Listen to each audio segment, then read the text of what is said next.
Good evening, everybody. We are back with round two. Let's go. Rounds 2 and 3, actually, of the NFL draft. Another live show. We're going to be at it all night long. The Browns are currently on the clock right now. They're doing something, some sort of, not sure what they're doing right now, but we're back. And so, how you guys feeling tonight, Josh? How you feeling after we drafted Kenneth Grant in the first round last night? We have picks number 48 and picks number 98, right? Yep. I believe that's 48 and 98. Yes, sir. Yep. I'm feeling good, man. Honestly, I'm feeling really good. I think, Kenneth Grant is the more I watch highlights. I mean, I was already really high on him last night. I've been high on him this whole draft cycle. But I don't know, man. I'm feeling cautiously optimistic that Chris Greer and the Miami Dolphins front office might get their crap together and actually do something substantial in this draft. So I'm feeling good. We'll see. That could go out the window at 48. So who knows? Well, we'll see how that goes. Taylor, how you feeling tonight, man? Man, I'm feeling great. I was excited about the Kenneth Grant pick. I'm excited to see whatever Dolphins do at 48. I think I'm more open to the Dolphins taking anybody at 48, but we'll see. Maybe they do something catastrophically bad. It is possible. Well, you guys know me. You know I want a guard, but we're gonna get into it. We're gonna see who every team's gonna draft. We're gonna see where Shedeur Sanders is gonna go, where Will Johnson's gonna go, where Nick Emenwari is gonna go. Yeah. All these guys are gonna get drafted tonight, and so we'll see how all that turns out. We'll see everything. Everything's about to be revealed to all of us right after this.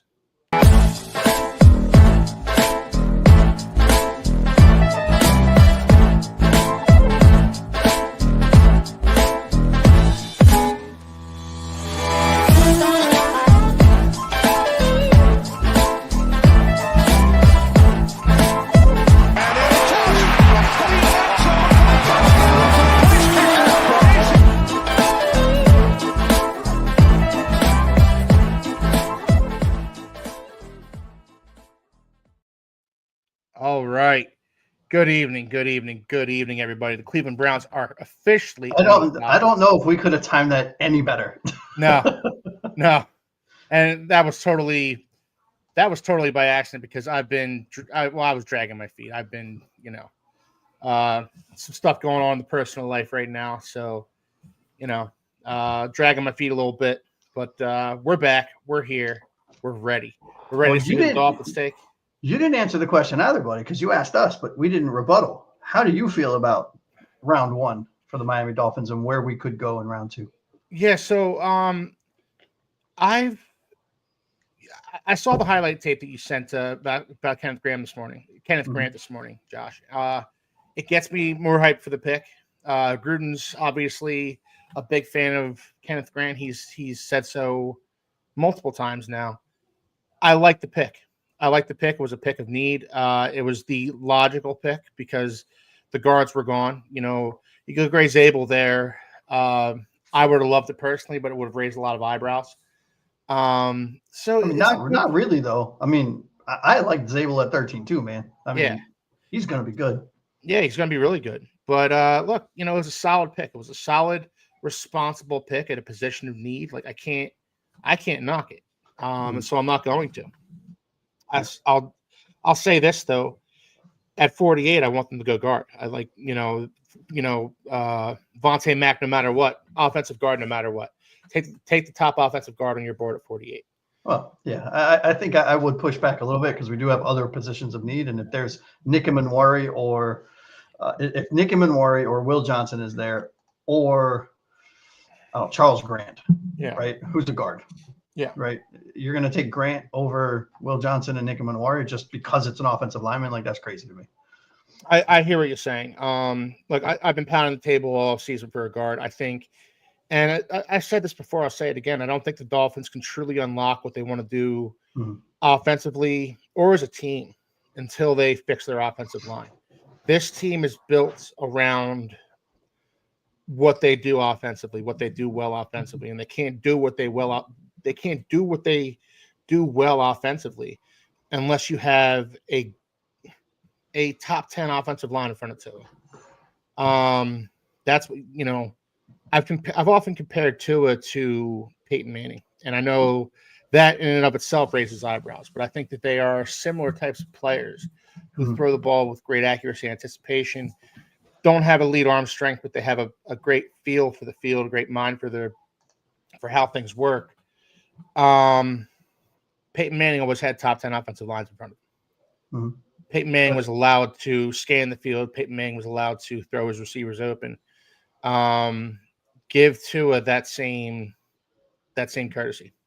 Right. No, I'm with you 1,000%. But in the draft, I'm going to give you a scenario. Yeah. Right? Let's say Siobhan Rebel. Huh? Siobhan Rebel at quarterback. Siobhan Rebel Jr. quarterback. Nick Manwari at safety, and Charles Grant are there, all at 40. I'm not saying they will be. I'm not saying they will. But let's just hypothetical. How would you rank those players? Not by your need, but just from a talent level. How would you rank them? I would probably go Manwari, Rebel, Grant. Okay. That being said, I'd take Charles Grant. Even though our second biggest need is cornerback and our third biggest need is safety. I don't care. Yeah. We need a guard. We need to stop. Keith, I do have to ask. Do you have like an old television? Is there a place in your house that you want to renovate so you can punch a hole through the wall just in case? It would be great content for the show. That's the reason why I'm asking. Just a live hole in the wall. If you want my wife to divorce me, then yeah, sure. I could do that. Hey, man, for the show, for the brand. Yeah, I'll make the sacrifice. No, she would be pissed if I did that. But we got I guess what I was at, I'm not criticizing, right? I mean, look, if Jonah Savaiinaea is there, I don't care who is available. Yeah, I'm taking Jonah Savaiinaea, right? I think he's. Wow. If we said it right before, who they take? The Browns just took Carson Schlesinger. Wow, they took Schlesinger. Yep, they took Schlesinger. That's a good pick. Kyle Krabs is happy somewhere. Well, he's not happy because he liked him for us. Yeah, but wasn't Kyle Krabs like talking about him being a first round pick? I think it was borderline. Yeah. Yeah. So it's right up there.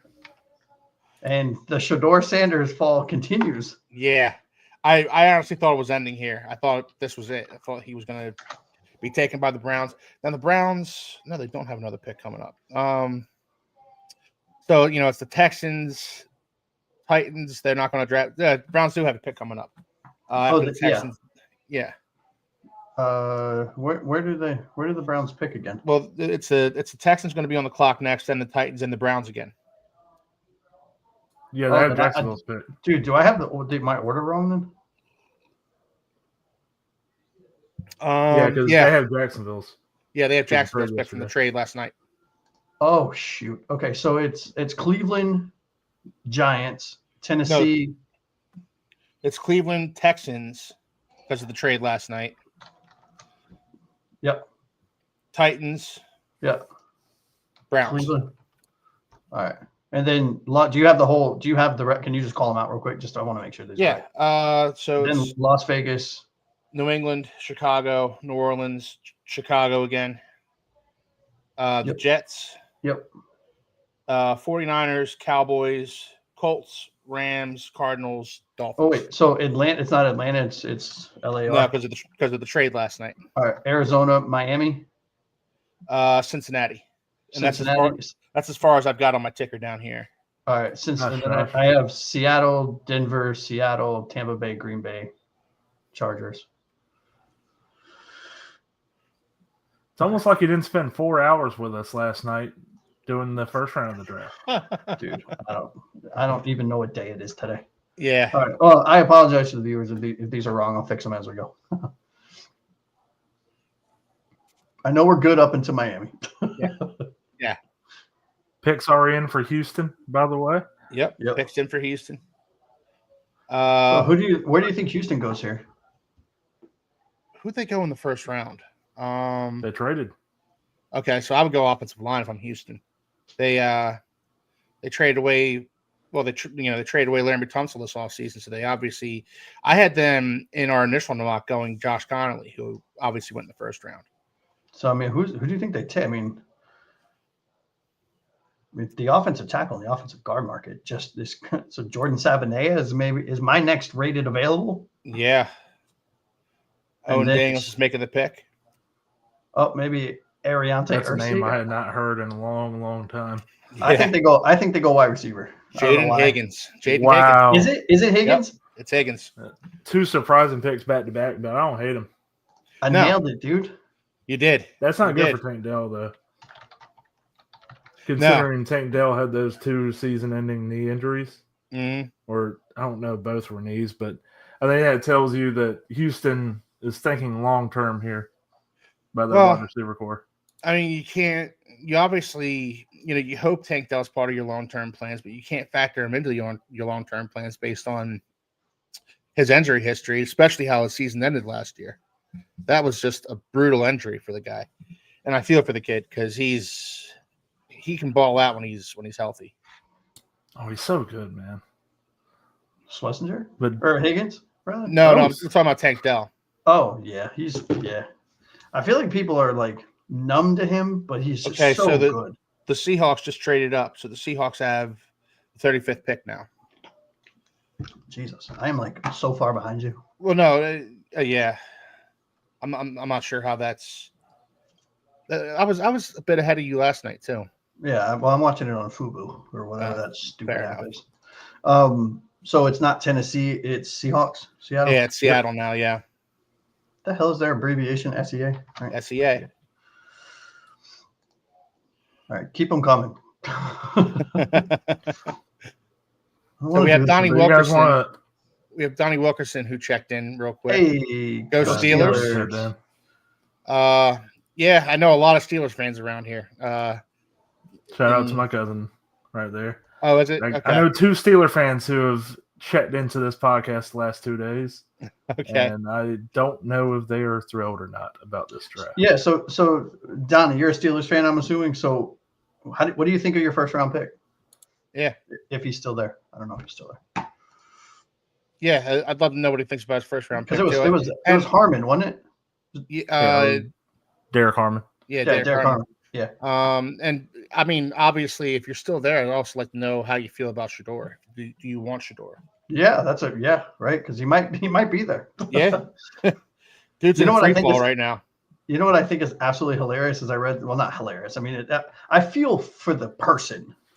Right? I feel bad for him, but I not so much. I feel Yeah, but the media talked up Shador so much, including like Mel Kiper, who apparently, from what I've seen, wouldn't shut up about him last night for 32 picks. So yeah, it's because it's something that's flashy. It's clickbait. But like, I think I read he like had a custom room built for the draft that was like multiple hundreds of thousands of dollars, and it's got like custom wallpaper and like lighting and couches and furniture, and it was all for the draft, and he's just standing around. That's hilarious. I can't roll my eyes any harder. If I roll my eyes any harder, they're going to roll into the back of my head. All right, so Donnie Wilkerson, he's a Fins fan also. Oh, wait, all right. All right. I don't know how that works, honestly, how you're a Fins fan and a Steelers fan, but it is complicated, I'll tell you. But fair enough. He likes to pick. All right. And you like Sanders. Okay. All right. Fair enough. Yeah, I did talk to Donnie this morning. He was also pretty much like, hey, Aaron Rodgers, figure it out. Let's either be here or not. So, because you don't want Mason Rudolph to be your quarterback going into week 1. I just don't understand why any football fan of any franchise would want Aaron Rodgers on your team. Like, that's insane. Hey, he's still good. I understand what the distraction. He's not. I he had one good game against Miami, and it's because we shit the bed. I will die on this hill. He is not good anymore. Well, there's a bunch of people out in the audience at the draft who would probably agree with you on that one. But that's the whole city. Yeah. But it's also the Jets at the same time. Yeah. No, you also have to. You're not taking into account the Jets effect here. Players go to that team, they play bad. All of a sudden, oh no, they had a little more life left in them. So There is that possibility as well. I'll be honest. I think Aaron Rodgers still has something left in the tank. I still think he has something to offer to a football team. But if I'm the headache, Ashida, vomit-inducing comments. But if I'm the Pittsburgh Steelers right now, I'm, dude, land your plane. It's time for you to make a decision here. You're going to play, you're not going to play. You're going to play for us, or you're going to play for somebody else. Like, yeah. Here's what I don't understand. You hate Shador, but you don't mind Aaron Rodgers. Like, to me, they're one and the same, except one's older. I've seen Aaron Rodgers play in the NFL. Not well lately. Yeah, but so again, the Titans got a second and a third, I believe. Yeah, I just saw that. Yeah, they got 53 and 80 something. I think is what it said. Yeah. Okay. So I bet you this is 7A. And the Seahawks still have another second round pick. Apparently, they're drafting 2 picks after Miami. Dude, they get 7A and Zabel. Oh, did I screw that up? There you go. I would be no. It'd be horrible for us. I'm just saying. I would be so pissed at Seattle if they did that to us. I mean, it's such It'd be how I felt move. last night with the Malachi Starks pick. Getting Kyle Hamilton and Malachi Starks on the same team is not fair. Yeah. No. But I mean, who's Seattle's quarterback? It's going to be Sam Darnold this season. 3-year, $100 million, right? I think is what he signed. Sherman's making the pick. Yeah, this is either Nick Emanwari or 7A. I'm calling my shot. What's he doing? He's being Richard Sherman. If it's Emanwari, it'll be interesting because the Cam Chancellor comparison you and I have. Yeah, it'd be a great fit. Here we go.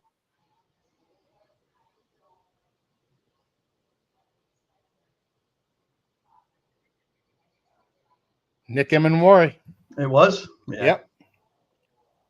Their next Cam Chancellor. I am 2 for 2. Well, I'm 2 for 3 with the first couple picks. You are. You're on fire right now. Come at me, bro. That's a good fit. So next we have Cleveland. I said it with the first pick of the second round. I think this is where Shador finally goes off the board. Yeah, I mean, at a certain point, no matter, irregardless of how we feel about him, right? Yeah, it's time. It's time for this fall to end at some point here. And if do you think Tyler Shuck possibly? I know a lot of people will immediately talk about Brandon Weeden because of the age thing, but I do think these are 2 different players in terms of NFL readiness and injuries, all that kind of stuff. Then that's also up in there. Taylor, if it's Tyler Shuck, I'm going to. And that is such a Cleveland move, right? Yeah, I would laugh. As much as I hate Sanders, much as I hate Sanders, I think he's a much better quarterback. Yeah. Well, at least because of the injuries. Like, Shuck can sling it. He really can. But the problem is 2024 was the only year he was healthy.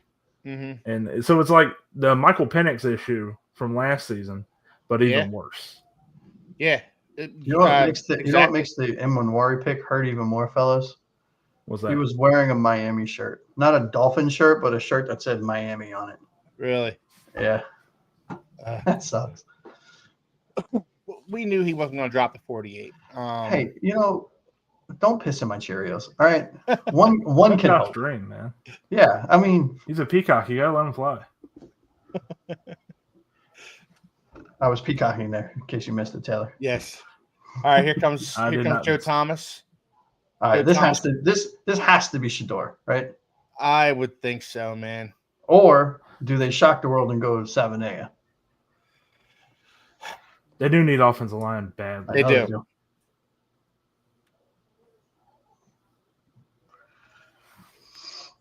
At some point, they got to get a quarterback, though, whoever it is. Quinshon Judkins, I like Joe Flacco. Quinshon Judkins. Is it really? Yep. Over Henderson. Yep. Wow.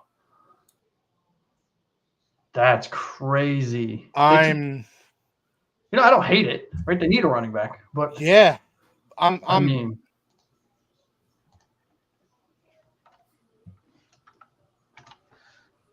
wow.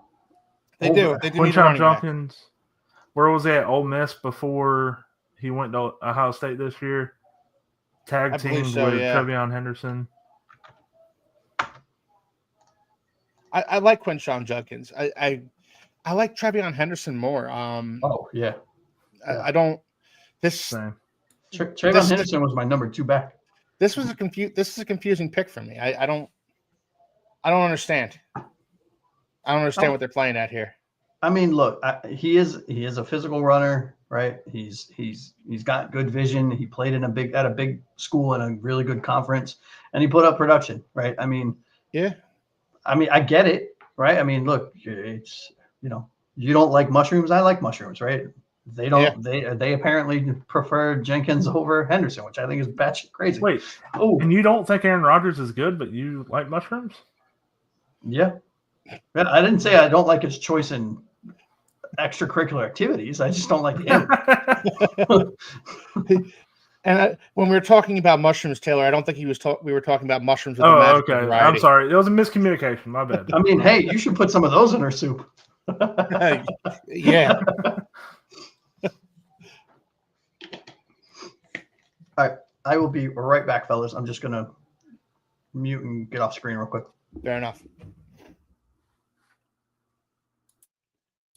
All right. So just to recap here, we had Schlesinger.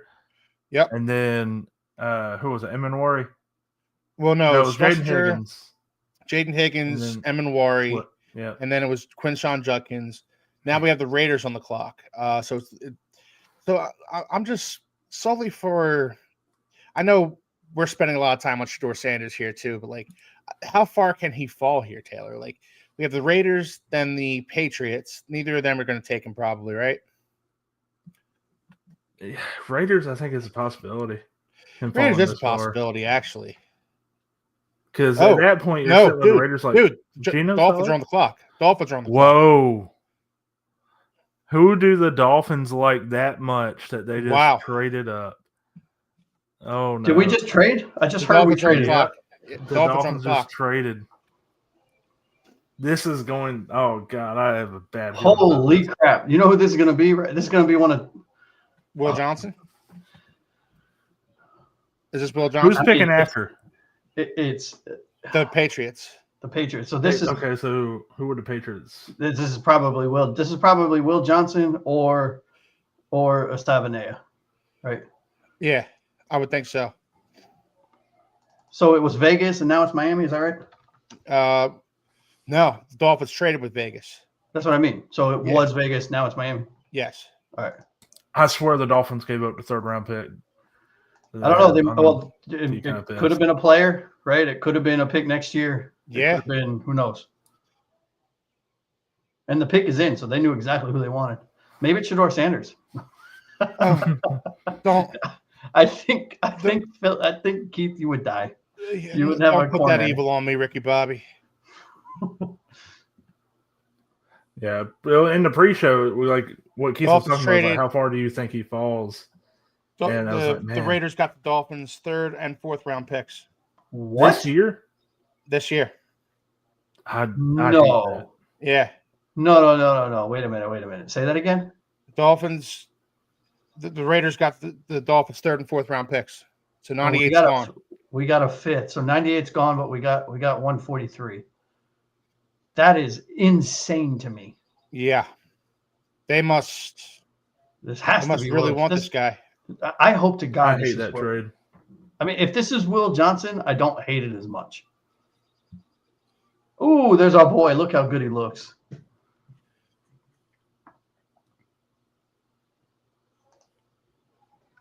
Jonas Savanea. It is? It is. I love this. I absolutely love this pick. I'll take it. Yeah. They must have been frightened about New England getting them. Yeah. You know what?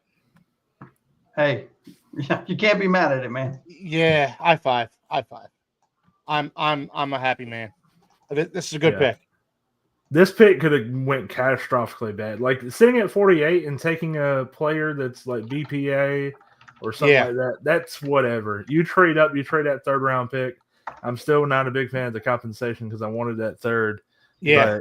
But getting a guard, something that will not only help the fans, because we've been talking about for months now how much this offensive line needs help. I mean, I think that is such a great move. Guys, I'm so relieved. I gotta tell you, like, oh, that feels good.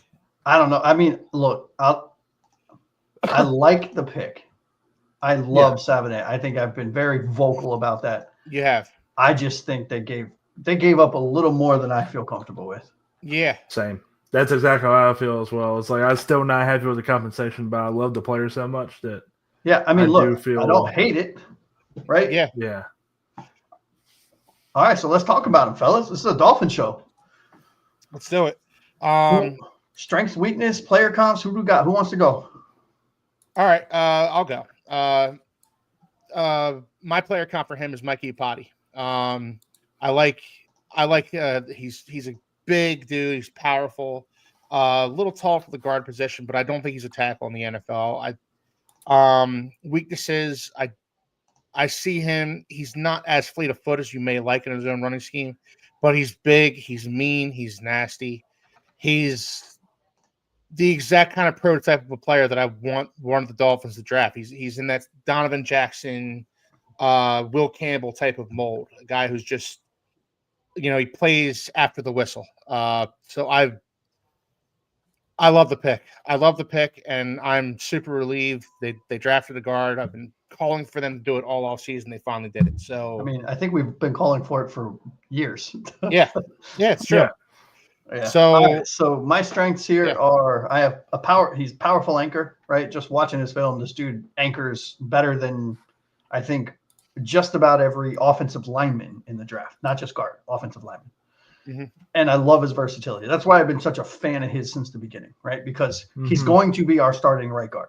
That is my opinion. I think he's a right guard. However, he can play tackle. He can play left tackle, right tackle. You could throw him in at center in like a break glass in case of emergency. Like he's that good, right? Yeah. The run game is how he plays in the run game is inspiring, to put it mildly. And his first step for his size is amazing, right? I mean, we all know how big he is. Mm-hmm. The dude's got an insane first step, right? I think he struggled against speed rushers when I was watching. I mean, he didn't do bad, right? But I feel like he gave up some pressures against speed rushers, so that'll be something to watch out for. But I believe that was mostly when he was at tackle. He needs to continue to improve his hand placement, right, and his mechanics, right. But I think that can be said about every offensive lineman coming out of the draft. And his agility is questionable, right? You kind of know what he is. Yeah. I have a dual player comp on him. I have shades of Robert Hunt and Kevin Dotson from Pittsburgh. Nice. I see Robert Hunt in him. Definitely. Absolutely. Yeah. But again, with Robert Hunt, Robert Hunt was a tackle in college, and you move him inside, and his lack of agility, his lack of mobility becomes less of an issue at right guard. You're able to mask that a little bit more. You say he's not going to be good against speed rushers. He's not going to be taking on as many speed rushers at guard. And that's why I think he's such a good guard. Yeah, right. He's perfect. He's perfect at guard. Taylor, what do you think, man? So me and Josh see him a little differently, but I still love the player. He's a player that initially I was a little lower on. But I went back, saw a few more games, and went no, the strengths vastly outweigh the weaknesses here. And plus, he just has so much versatility in his game. I have here Zavania has a ton of experience at guard and tackle, massive frame to devour incoming rushers with size and technique, strong desire to finish plays through the whistle. Ironically, has issues against power and gets knocked back way more than he should. I have my player comp as this year's Kingsley Suamataia, who ended up going to Kansas City, and I know that hasn't really worked out for Kingsley or the Chiefs. But to me, that felt like more of a situation where the Chiefs threw him into the deep end when it was like, hey, he's not ready for it, especially at tackle. Yeah, Savania is different. Also, he's 1 year in. Like let's not declare him a bust just yet. Yeah, that's what I'm saying. And also, Savania, I think, is in this different place where he's going to be put at guard. Yeah. And he's going to be asked to move people around to bulldoze them. And Which what is I what he love does about best. this, Yeah. him and Brewer and Austin Jackson, they're going to hurt people. I mean, think about what our offensive line is, right? Yeah. Right now, it's Patrick Paul. Yep. It's the player that I like that I can never remember his name. James Daniels. Thank you very much. I really like him as a left guard, but I can never remember his name. Sounds like you like him. You can't even remember his name. I mean, really, you guys know I do. I just for some reason, I know it's you a do. mental, it's a mental block, man. Brewer, Savanea, who I think is an instant starter. He's our best. He is the only option at right guard, in my opinion. Yeah. And AJ. I mean, what an offensive line. I mean, I don't think it's a top 5 offensive line. It maybe at its peak could be a top 10 offensive line, but it is definitely a top 15, which is better than we could say we've had in years. If these guys could stay healthy, and play a full season together, and like this is something that other offensive lines across the league, other top offensive lines, like the Eagles, like the Bills, like their guys stay healthy. So if the Dolphins actually buck the trend, Trevion Henderson just went to the Patriots. That sucks. Oh, that sucks. Yeah. That sucks bad. I mean, good for them, right? Yeah. I'm a big fan of his, but that. But what you're saying, Keith, like if they can buck the trend, if they can stay healthy, and that's always a big if for the Dolphins, especially. Of course. What I love about these 2 picks, though, with Kenneth Grant and Jonas Savania, is these are tone-setting players. Yes. It's what we talked about the entire offseason process, and it honestly, it kind of just makes it feel like we didn't just make content just to make content. Because we were talking about like, hey, based on what we've seen and us going through this season for the Dolphins, we need people who want to be here, people who play with urgency, people who want to bulldoze people. And also, you look at the Lions, you look at the Eagles, those are the teams that do it. And now we're getting people like Grant and Savania who are going to be those kind of players. Yeah. Also, they're both high character guys. They're both dogs. They both, Kenneth Grant was a three-star recruit coming out of high school. He went from 3-star recruit to first-round pick. That's damn impressive. He fought for everything that he's earned. Throughout college, and he fought for that. He fought to be the number 13th overall pick. Jonas Savania, he's been praised for his leadership. He's been praised for his character. He's a high character guy. Like these are the kind of guys we're bringing in now. I like it. That's well said. That's well said. And look, I'll tell you what. This is one of those instances where we said it at the beginning of the show, and we said it right before we went live. You see a player, if that's your guy, go get him. Do I like the compensation? I'm not a big fan of it, mainly because where this draft is strong is where we just lost all of our picks. Yeah. However, if we come out with 2 day 1 starters with our first 2 picks, when was the last time we could say that? Outside of Tua and Waddle, and that was only by necessity. Yeah. Right. I mean, these were targeted players. These were trench players on both sides. These were identified weaknesses. Thank God they listened, right? And I can't be mad at it. I mean, I think the comp was a little too much, in my opinion. However, a third and a fourth. That's a lot. I will say this: there are ways that we can. Hey, look who it is. Trading our third sucks. It sure does. Hopefully they got some contract. Yep. And the other thing I hope happens is, I mean, there's still an opportunity to trade up. We have players that we all know want out. There are 2 in particular. Who knows? Maybe we can leverage that and the next year 4 or something, or a couple of our 7ths and Ramsey to get into the 3rd again. I'm not saying it's possible, but I mean, I'm not saying it's probable, but I'm going to tell you this, Josh. We're not done tonight. I think the Dolphins are going to have another pick tonight. Yeah, I do too. So we'll see. Crazy things have happened, but I will say this: if you would have told me before the draft, and this is the God's honest truth for me, if you would have told me before the draft, all right, after day 2, Miami only has 2. We're going to end day 2 or the first 2 days with 2 players. And it's Kenneth Grant and Jordan Savannah. I would have said, I would be happy with that, but I doubt Miami does that because it makes too much sense. And the fact that we ended here, I mean, I couldn't be happier. I can't gush enough about these two players. Yeah. Yeah. Completely agree. I mean, look, I was resigned to the fact that the Dolphins weren't going to get a guard in the first round. I kind of made my mind up to that, and just so when they drafted Kenneth Grant, little disappointed, but also I knew Kelvin Banks, Armand Membu, Will Campbell, they're off the board. Okay, fine.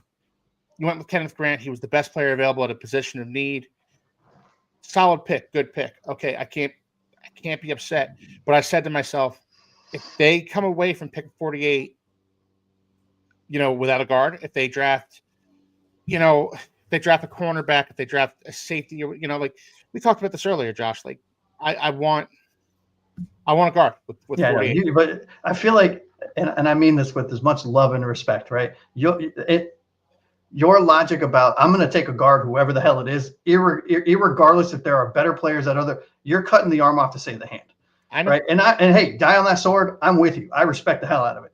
Me, on the other hand, if Will Johnson was there, or who was the other guy that I keep using as the example? Will Johnson would have been hard for me to pick for me to pass up. If it was Will Johnson and Charles Grant there, I asked you this question and you said, well, I mean, I'd take Charles Grant. To me, that's bananas. Like that makes no sense. But I'm all for it. If that's Miami's guy, who the hell am I to say? And like we said last night, if you're gonna do something, put your chest into it.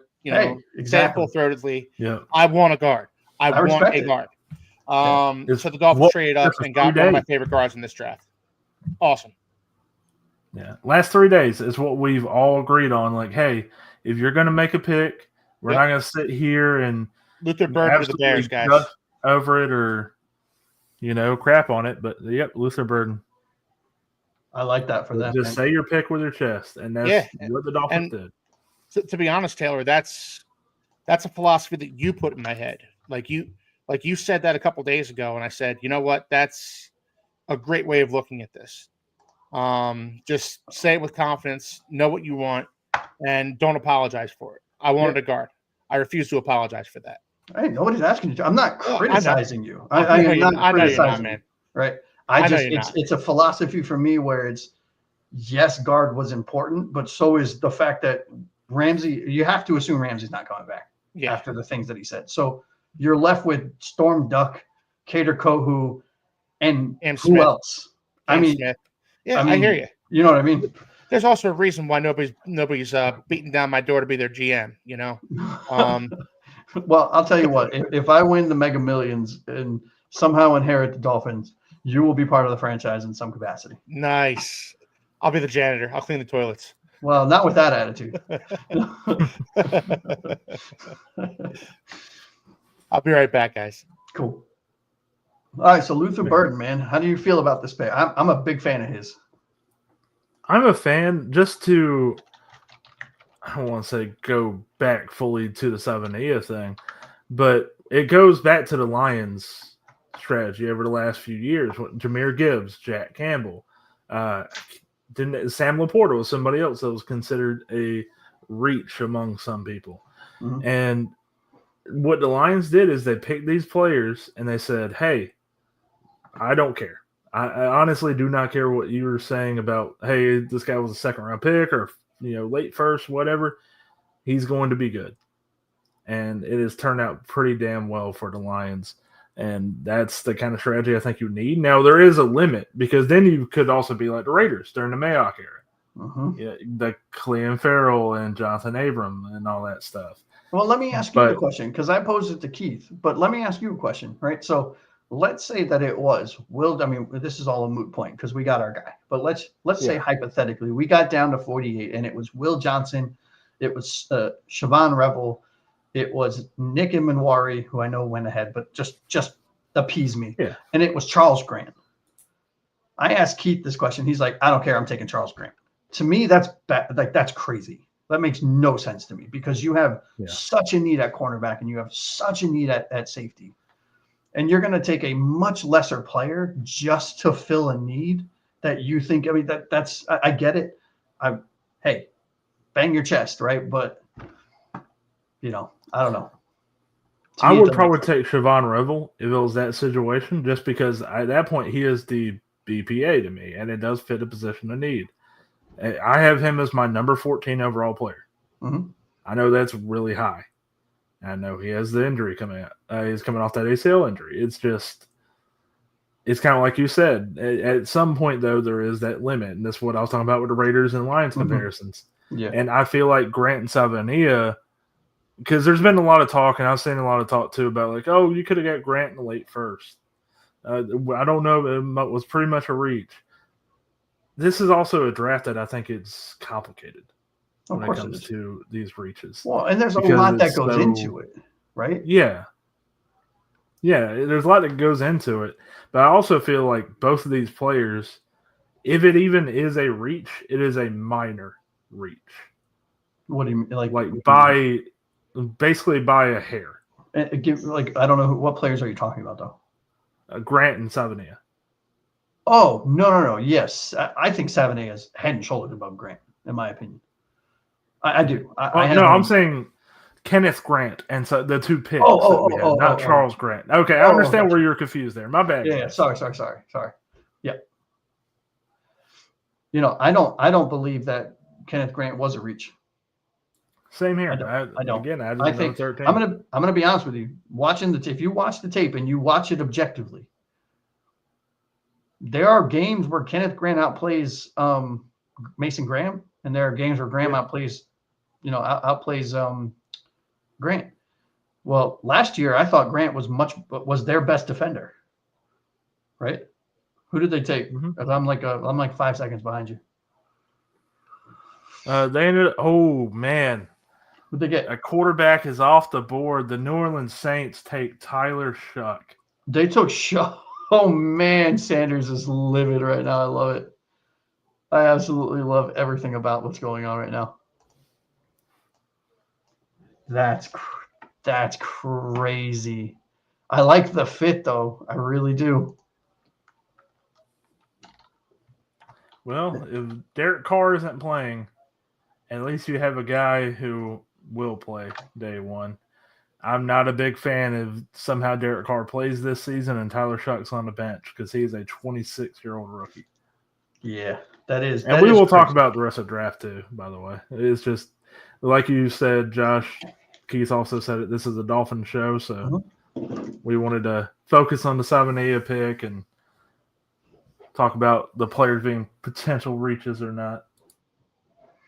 But look, I will say this, right? I mean, I did read some things and I listened to some podcasts that were like, Kenneth Grant is really good. However, I just think what he can bring to this team, and I'm talking about talking about Miami Dolphins first round pick, Kenneth Grant. His potential is bananas, right? I mean, I'm just salivating I sent you guys this in our group text. I mean, look at our defensive line. If our defensive line stays healthy, they're going to have 50 sacks. You know what I mean? Yeah, it's insane. And what I really like about it is the versatility with that. And there's versatility with Savania as well. Don't get me wrong. He primarily plays guard. But it's kind of also what I brought up to you guys. I don't know if I ever brought it up on the show, but Austin Jackson's coming off a pretty major knee injury. Mm-hmm. Patrick Paul is a brand new player. Yeah, Patrick Paul, brand new player, essentially. He had a few games of experience, but he is still learning. And he's going to be thrown into the deep end here. Mm-hmm. And what you're getting with, like, we see with Austin Jackson with the injury again, you look at Bradley Chubb, Jalen Phillips, how Bradley Chubb never even came back last season. Yeah. Off of that injury. So who knows what's going to happen with Austin Jackson. So at least you get with Savania, somebody who's going to primarily play guard. But if you absolutely have to, in a pinch, I feel pretty comfortable putting him at tackle as well. At least for a few games. Yeah. To your point, though, man. Did Buffalo trade up, or did they have the pick next? No, they traded up.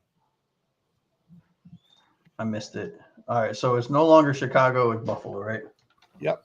Dude, Chicago's stocking picks. Keith, you were saying, and then we can get into the draft, that we missed a few picks here. Well, to your point, Taylor, like Savanaya, yeah, he can play. You can slide him out to tackle, but that's why the Dolphins signed Larry Borum, isn't it? He's their new swing tackle. He's their new Kendall Lamb. Franklin Stubbs checking in. Good night. Fins up, baby. Franklin, what do you think about Jonas Savanaya being the new new member of the Miami Dolphins?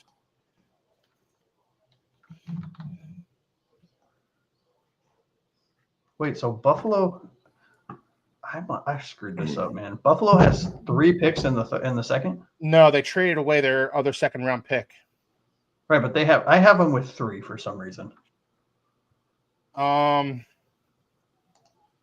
Can one of you two try to find the order? Yeah, I guess the one that I pulled offline was not good. Well, a lot of trades have happened. Yeah. Everyone was talking about trades in the first round, and yeah, there were a few. Second round seems to be where it's at. All right, let's see. But Keith, I don't know if you missed it, but a quarterback has went off the board. Yes. Yep. I feel like that's where we should probably start getting back into the draft prospect conversations. Yeah, yes. I really need the order though. So can we start chatting? Can we look for it, please? Yes. I'm trying to find it too. All right. So Josh, it's Jets, 49ers as of right now. Jets, 49ers, Cowboys. So Buffalo, Jets, 49ers, Cowboys. Yeah. So Buffalo, Jets, 49ers, Cowboys, Colts, Rams, Cardinals, Raiders. Yep. That's the Dolphins pick. Yep. Bengals, Seahawks, Broncos, Titans, Bucks, Packers, Chargers, Bears, Panthers, Texans. Pause. Bears. So this is Chicago. Okay. Carolina, Houston, Baltimore, Detroit, Washington, Chicago again. Wait, so they got the. Okay. Yeah. Gotcha. I got it. Okay, and then Kansas City, Philly. Yep. Okay, cool. All right, we're on track, fellas. All right. Until the next trade happens. Yeah, and then I'll be all screwed. Then I'll throw everything out of whack. Yep. All right, so the Bills pick is in. I think this is going to be this is probably Will Johnson, right? Well, I just got Harrison. I mean, good double up, but I could see them doubling up here. What about Mike Green or Izaraku? Could you imagine? Ugh. I could see it. I could see Izaraku here. Mike Green, I don't know. He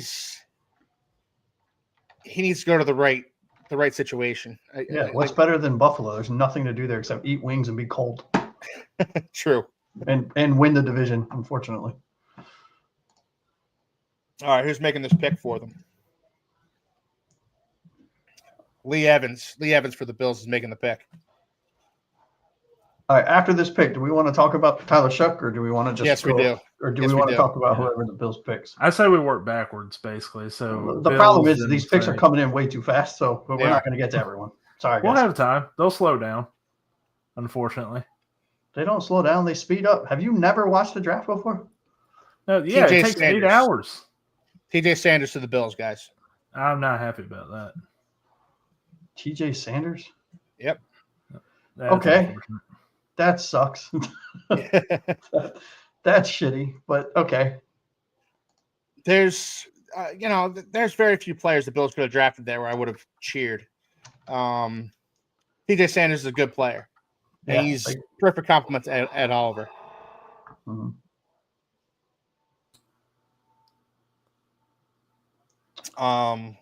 So Tyler Shuck. Yeah, I'm gonna leave you. I'm gonna let you guys talk about Shuck. I gotta step away for 1 second. Okay. Finish what I was doing before I ran back to my computer when I heard Miami traded. So Taylor, why would the Saints draft Tyler Shuck instead of Shedeur Sanders? I do think it's more so because of a scheme and who the player is. Okay. I think we're at this point. I know a lot of people like to talk about the circus and Shedeur Sanders person. There's also Shedeur Sanders the player, and I'm not saying Shedeur Sanders is a bad player. We are fans of a team who has a quarterback who is physically limited. Shedeur Sanders isn't as physically limited as Tua, but he's in the same ballpark. He has that same QB style, that point guard, facilitate, doesn't have the huge arm, the Brock Purdy's, Tua's, Jared Goff's, that kind of style. And that isn't as appealing to some people. Why was Tua a top 5 pick and Shedeur Sanders is in free fall here in the second round? I think also 2020, you're getting like you don't really have that style yet. Like we don't really know what Tua is, and he lit the world on fire those previous years. I know he had that hip injury, and that's where the physical limitations I think really come in. But so Tyler Shuck to the New Orleans Saints, is he day one starter there? Like, do you start him over Spencer Rattler? I mean, he should. Oh yeah, over Spencer Rattler, he should be. Yeah, he's a second round pick on the guy. Yeah, I mean, I saw something that said he hasn't thrown more than 5 interceptions in all 5 years in college. Wow. Like in a season. 1 year of college, essentially. Well, that's unfair. He's played 6 years, I believe, but he's been injured for most of that time. Yeah, and it's not even me dogging the player because I really like the player Tyler Shuck. I'm so concerned about the injury history. So, all right, let me ask you this then, Taylor. Injuries aside, would Tyler Shuck have been a first-round pick in this draft? Taylor? Probably. Okay. You're saying he no, has Taylor. Arm, saying no, Josh. He slings it. No, I don't think in any way, shape, or form, even if he never got injured. Okay. If he had a clean injury, I think he's a round 2 quarterback, which is where he got drafted. Okay. And I think really it's his athleticism and his age, right? If we're taking injury history out of it, his age, he's 25 years old, he'll be 26 during the season. His athleticism is low. I mean, he's got a cannon, sure. But, I mean, I'm not dogging the player at all. I just don't – there's no way he's a first-round quarterback, in my opinion. Okay. But my player comp is Brock Purdy, ironically enough. So, the hell do I know? See, I think he has a stronger arm than Brock Purdy. Yeah, I think he slings it downfield almost to a scary degree because some of those passes are hanging up in there way longer than you'd like it to be. But he also sits there and takes the hits. I get that's possibly why he's been injured so often. Yeah. What a tough player. Like he will roll out to the left, make that throw, and take a nasty hit from a Sorry. I was looking at the wrong player. Carson Wentz is my player comp. Sorry. That's actually that's a better comp, yeah. Sorry. Who was he? Was it Sanders Purdy? for Purdy? Yeah. Sanders I have as Purdy and like a Purdy Goff kind of hybrid. Okay. That makes so much more sense. Yeah, sorry. So the Jets are picking right now. Their pick is in. You're picking at 42? Yeah. Yep. Who's the Jets starter? I think it's gonna be Shedeur Sanders? No, Justin Fields this season. Shedeur Sanders, it should be then. See, how do you feel about TJ Sanders going to the Bills? I mean, not great as a Dolphins fan. As a Dolphins fan, but if I'm a Bills fan, I'm pumped about the pick. I think it's a really nice pick for them. I would have, if I was a Bills fan, I probably would have rather have seen them go edge rusher, like in a Donovan Izaraku, Mike Green type of guy. But I still think TJ Sanders is a nice draft pick, and from the defensive tackle position, he's actually a pretty good pass rusher. So it's a solid pick for them. Not looking forward to facing him two times a year. No, and this is just the Bills bolstering their their strongest asset on defense, right? I mean, strength on strength. What do they do? They rotate like crazy. They rotate play. They have their players go 1,000% for 5 plays, and then they roll out another starting unit. I mean, oh God, who is it? Mason Taylor. That does sting. That Wait, hurts. who? Who is it? Mason Taylor. Oh, see that? I feel like that's the Jets doing like that's messed Jets up. being trolls. Good player though. Yeah. Really good player. He was actually my second favorite tight end in this draft. I liked him more than Colston Loveland. Just because he's a better blocker. Yeah, he's polished as hell. I'll tell you what. Do we want to finish talking about TJ and then go right to Mason Taylor, or do we want to jump to Mason Taylor real quick? No, go ahead and talk about TJ. Okay. So 6'4", 290, right? I have for his strengths, I have 3. His strengths are in the run defense, right? I think when you watch his film at South Carolina, you can tell he controls the line of scrimmage. I mean, that's what he's known for, in my opinion, right? He's strong. He's got good hand technique, and his engage and shed and his blocks and shedding blocks rather is just really, really like polished for a player coming out of college. Mm-hmm. And he's versatile, right? So when he comes on the field, it's not going to indicate to the opposing team what they're running, right? Because he can play all across the line, and he's an athlete, right? His athleticism is insane, which is what we all just said. Areas of improvement or weakness, however you want to word it. If you're trying to be politically correct in 2025, it's areas of improvement. His pad level and his consistency and techniques, right? Sometimes I feel like with his technique, he starts really locked in, and then he gets too excited and he just loses everything, right? But that's coaching. That's all coaching is. Yeah. Keeping it focused. 49ers selected Alfred Collins, D tackle. So back-to-back defensive tackles. I love.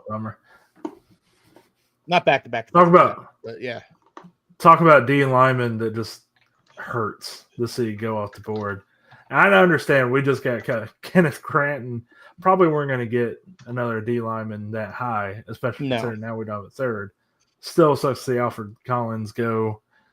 I guess it's not a divisional rival like the Bills, but. Well, I'll tell you what, Alfred Collins was on my certified dog list. Yeah.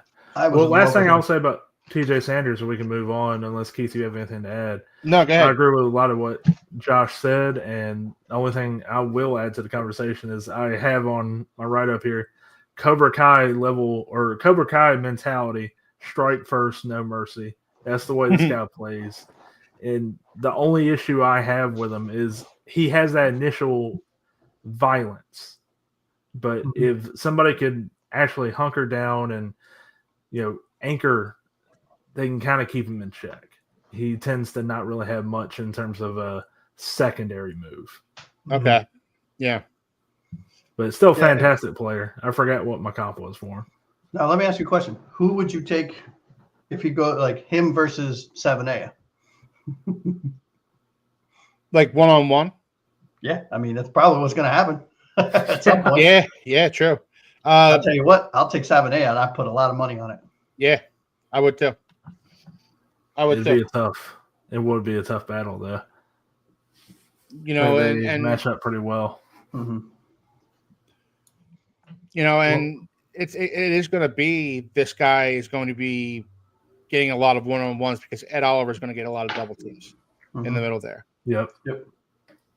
So it's going to be Savanea or James Daniels versus this guy one-on-one. Who's going to win? The guy I really like that I can't remember his name. Do we want to touch on Mason Taylor for the Jets, or if we must? That's a heartbreaking pick. I hate to see the son of Jason Taylor going. I hate to see Jason Taylor going to the Jets. Jason Taylor. He did go to the Jets. I forgot. Yeah, you know what? Like I tried Googling Jason Taylor a while ago, and I was pulling images off of Google for something. I forget what it was, but I Googled Jason Taylor, went to images. First image that popped up was Jason Taylor in a Jets uniform. I threw up in my mouth a little bit. That's disgusting. Before we jump into strengths and weaknesses on Mason Taylor, I think it's absolutely crazy that Will Johnson, Azura Thomas, Amos, and Sharon Rebel are all still available. Yeah, and there's going to be a run on cornerbacks, maybe starting with this Cowboys pick right here. Do you think they go up Excuse me. I think they could go Will Johnson here. I think they could go Siobhan Rebel. I think Azariah Thomas is still below those two guys, but I think the Cowboys could definitely go cornerback here.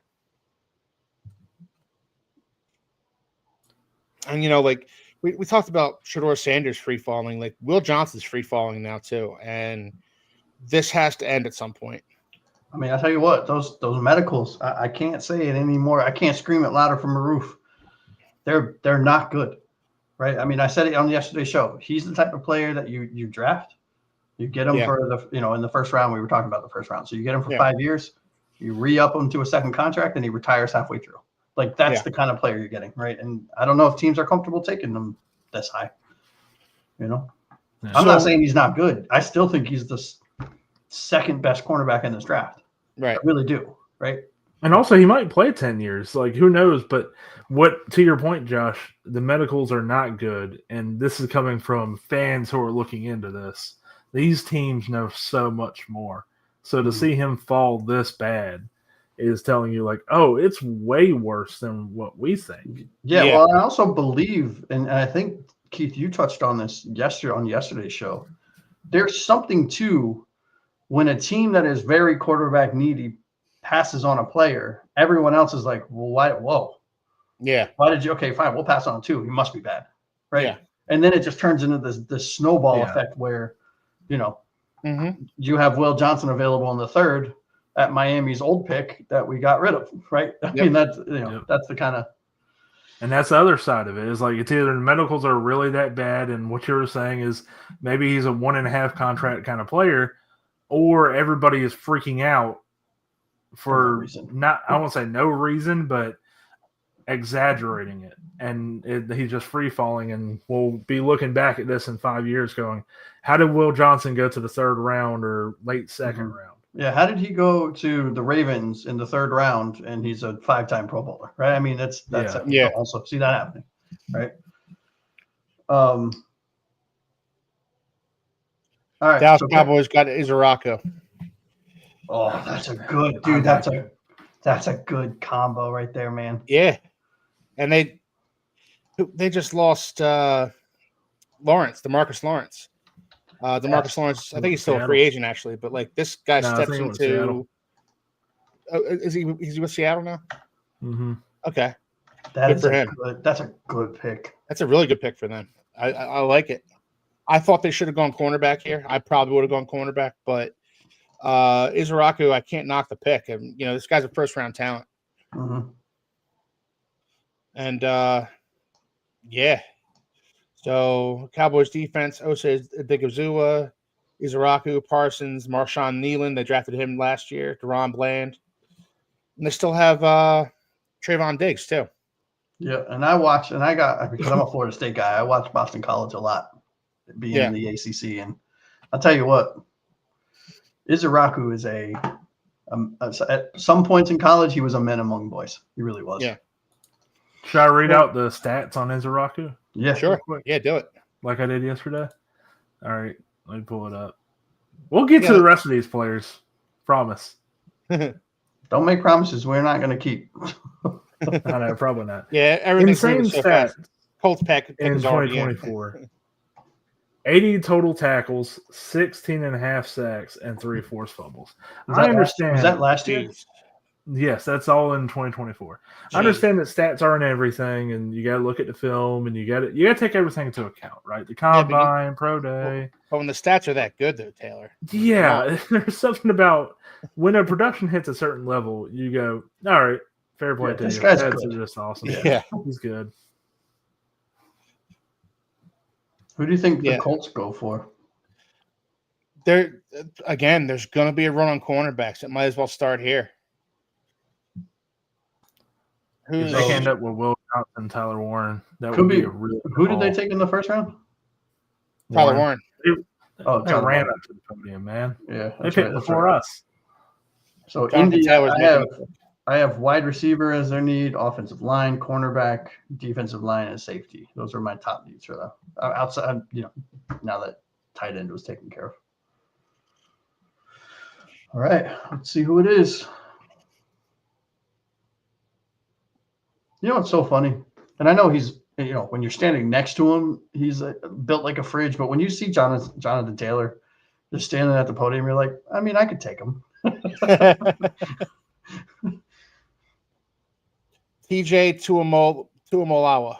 There we go. There we go. The run on edge rushers has started. Yes, it has. What do you think, Taylor? Is it TJ or JT? JT, sorry. JT. Yeah, I love this pick, man. He's an absolute beast. It's Ohio State, right?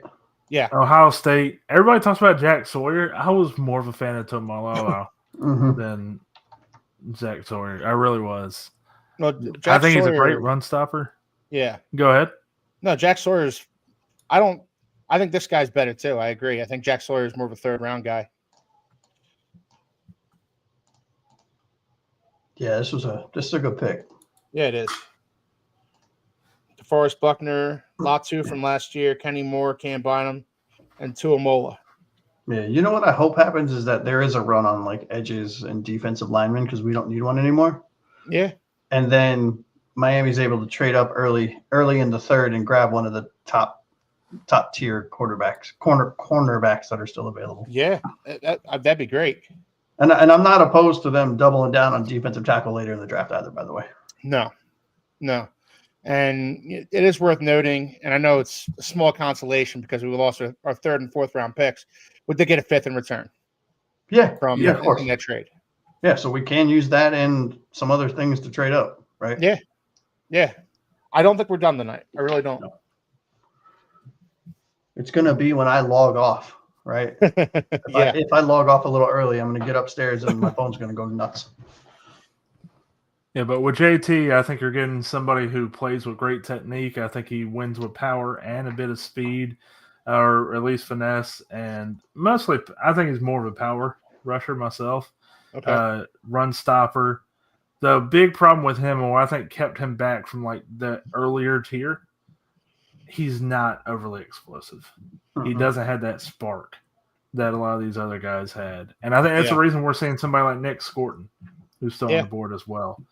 I think he's great, but he just doesn't have that great spark in his first step that a Jalen Walker, James Pierce especially. James Pierce, like I said yesterday, arguably the most explosive player in this draft. Yeah. So I think that's a fantastic pick by the Colts. So, Taylor, we talked about Izaraku. His stats just jump off the page at you. Like, unbelievable stats. How does Izaraku last until midway through the second round?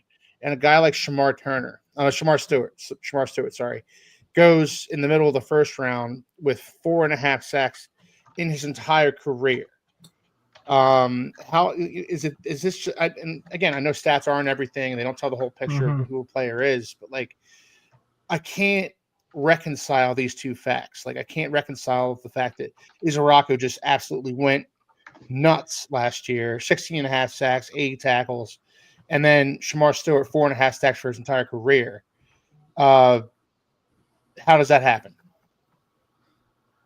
I think it's projection, right? I mean, well, it's floor and ceiling, right? Yeah, it's not the crap on Shamar Stewart. It's just you see the athletic profile of Stewart, what he has done, and teams will look at that and go, well, I could fix him, compared to somebody like Izaraku, who kind of feels more like a safer pick, but we're unsure about how high that ceiling is. Yeah, that's what the draft is. It's kind of like a great microcosm of the draft with those two players. Yeah, the best way I would describe this is Izaraku has a higher floor, but Shamar Stewart has double the ceiling. Right now, fair enough. Now, getting a player to meet his potential is a whole nother conversation. I think Donovan Izaraku is what he is, right? You know what you're getting, and he's a plug and play type player. I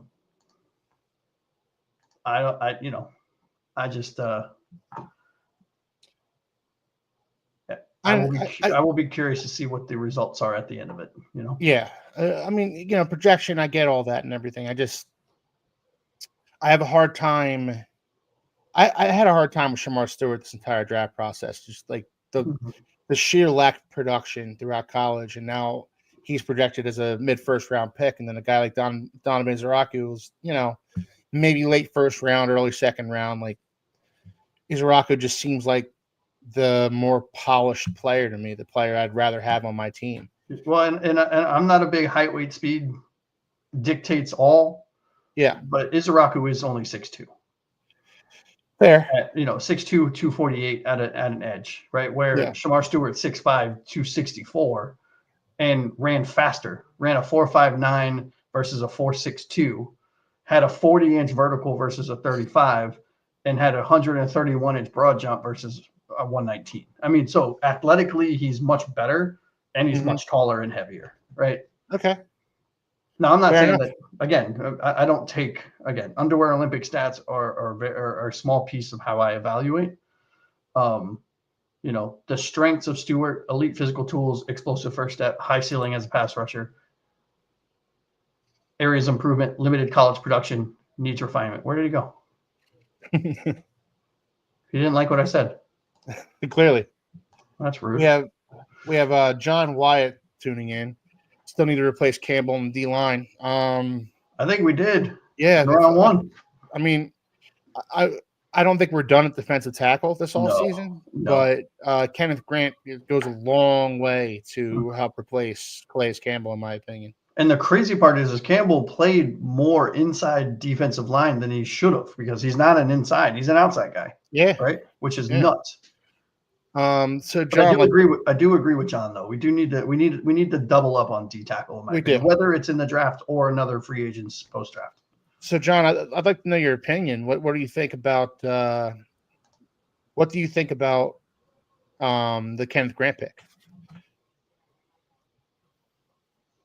All right, my bad. Terrence Ferguson just went to the LA Rams in the second round. Yeah, wild. It's a bit of a reach. Yeah, that's right. Devontae Adams is on the Rams now. Forgot about that. Puka Nacua and Devontae Adams, Kyron Williams. Their offense isn't going to skip a beat this year.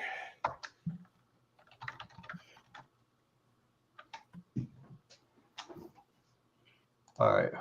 I'm sorry. I got to update the ticker. Who did the Rams take? The Rams just took Terrence Ferguson. T-Ferg.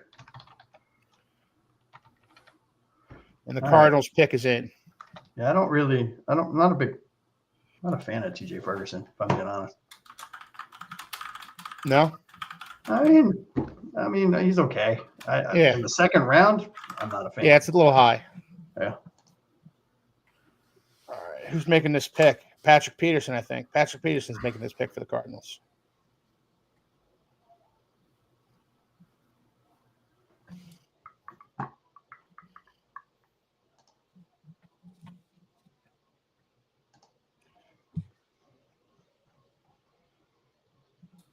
I will say Trevion Henderson going to the Patriots still kind of bums me out.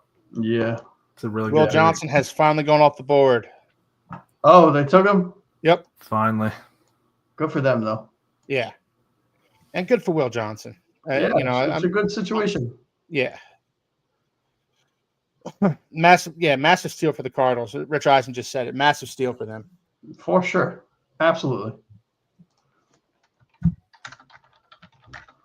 Will Johnson, Arizona.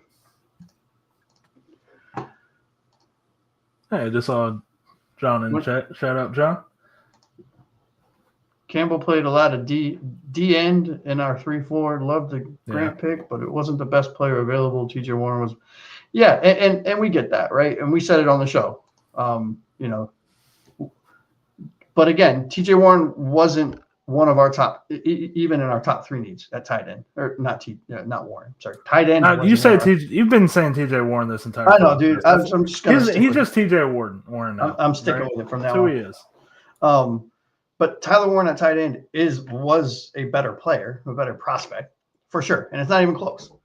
However, tight end was a luxury pick, and when you have a what I think is not a huge difference in talent at the given positions between Grant and Warren.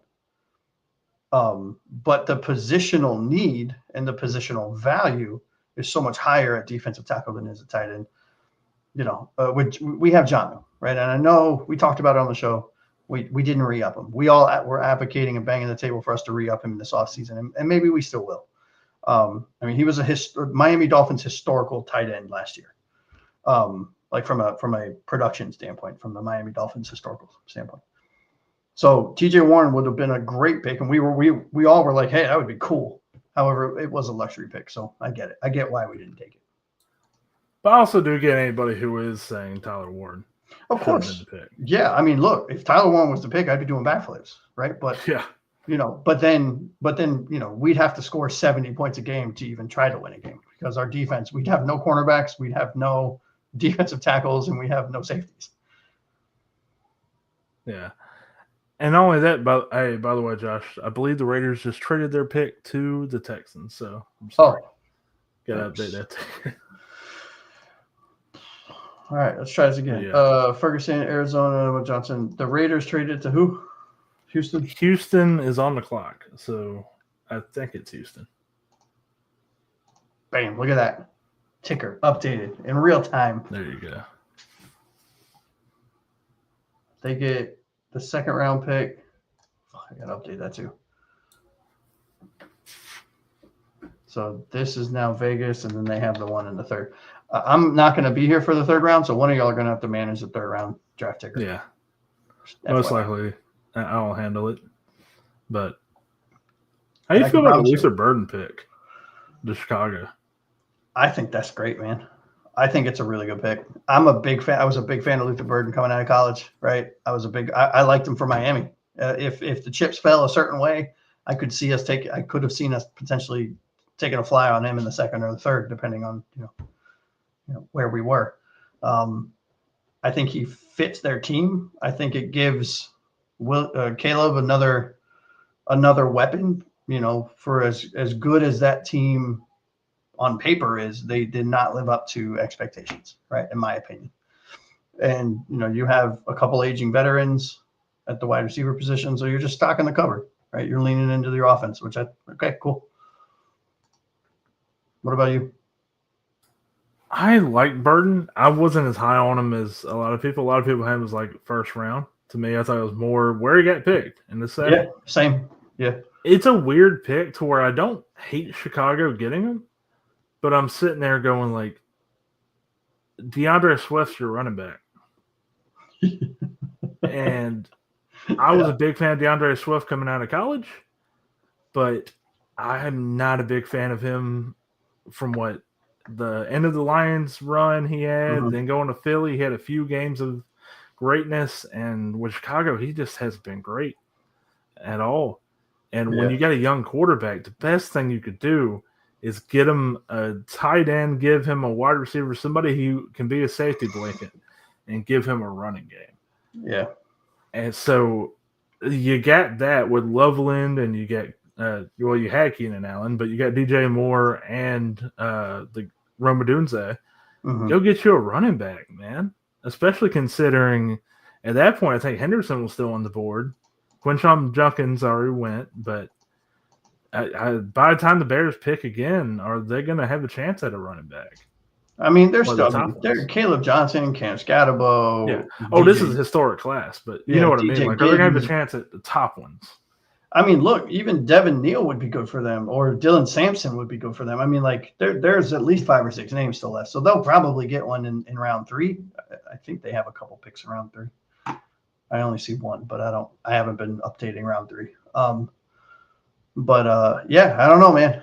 DJ Moore is one of my. I think people don't give him enough credit for what he is. I think.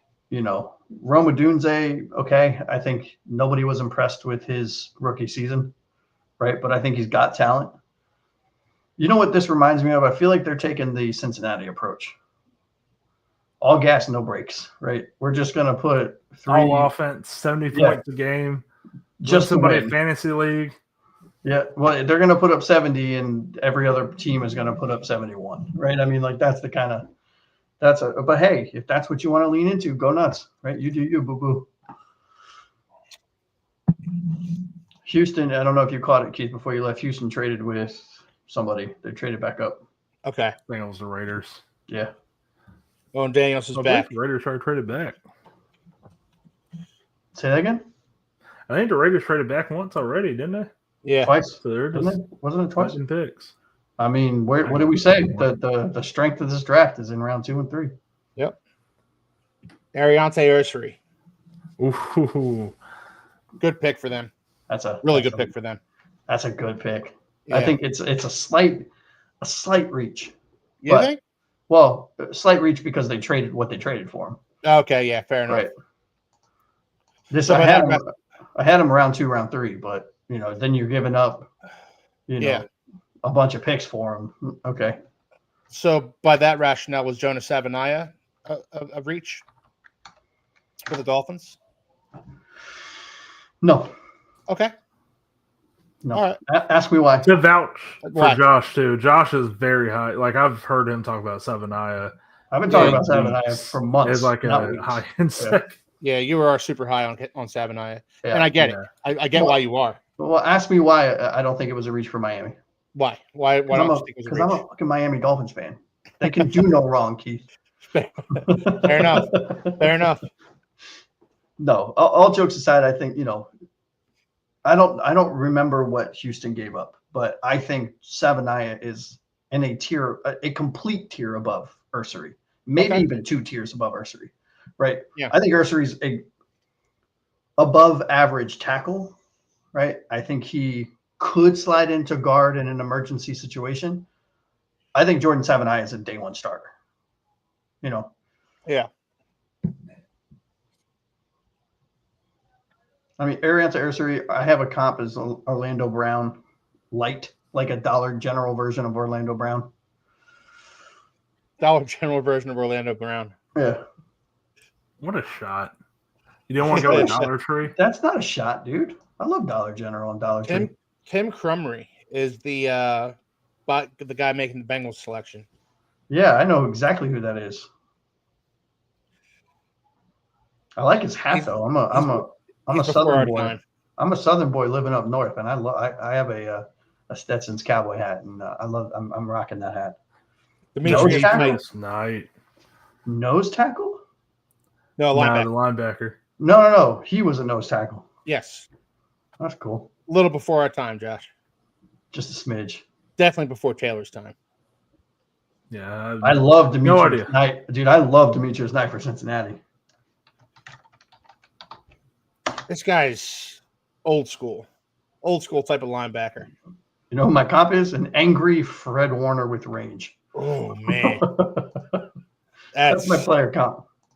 I do like how ESPN is showing the Georgia Tech tape as well, because he's somebody who switched from what's it? He was a safety. He was either a quarter.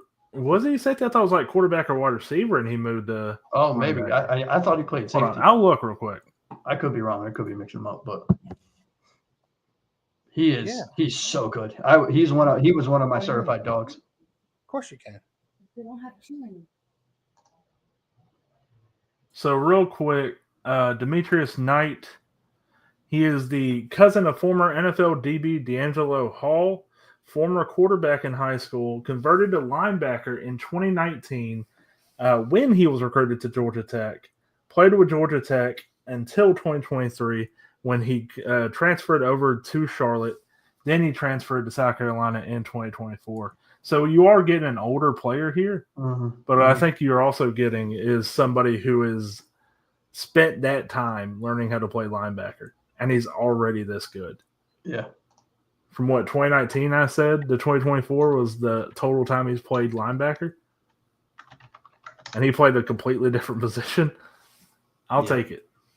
Yeah, and honestly, I have him as LB2 on my top 100. Yeah, same. Because I had Jalen Walker as an edge. So me too.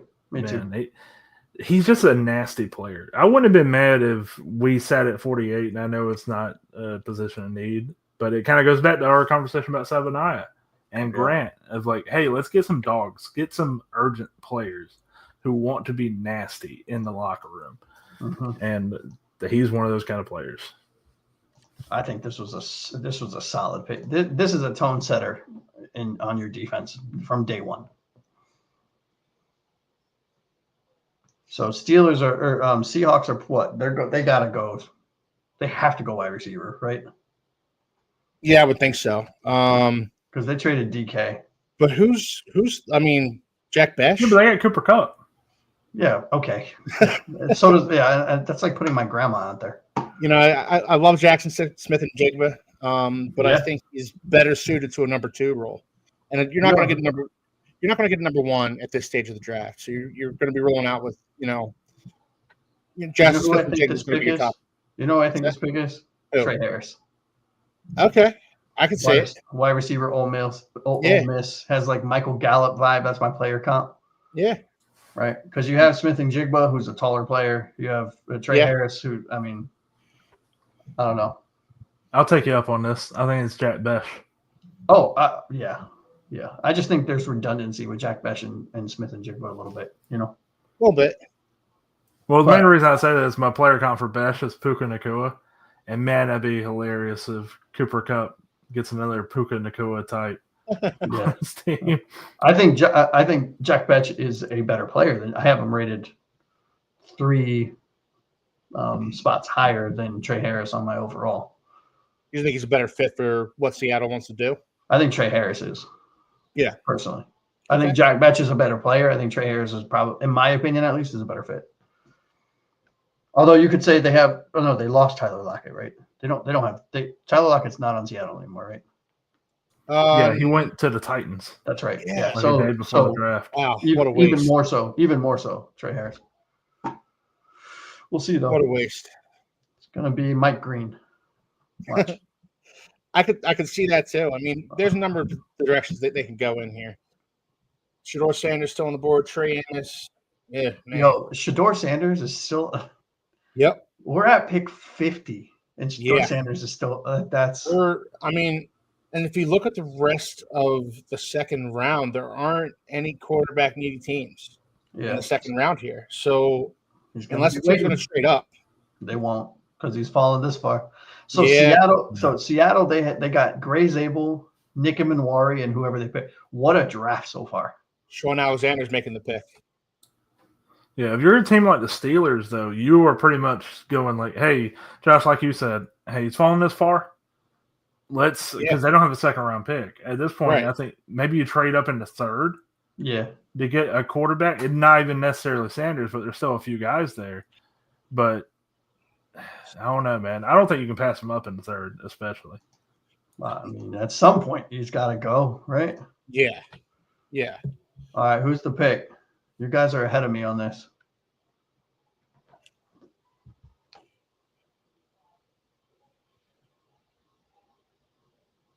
Elijah Arroyo. Ooh. That's spicy. I like it. That's spicy. I like it. I like it too. Tight end out of the U. I know you're not a fan of the U.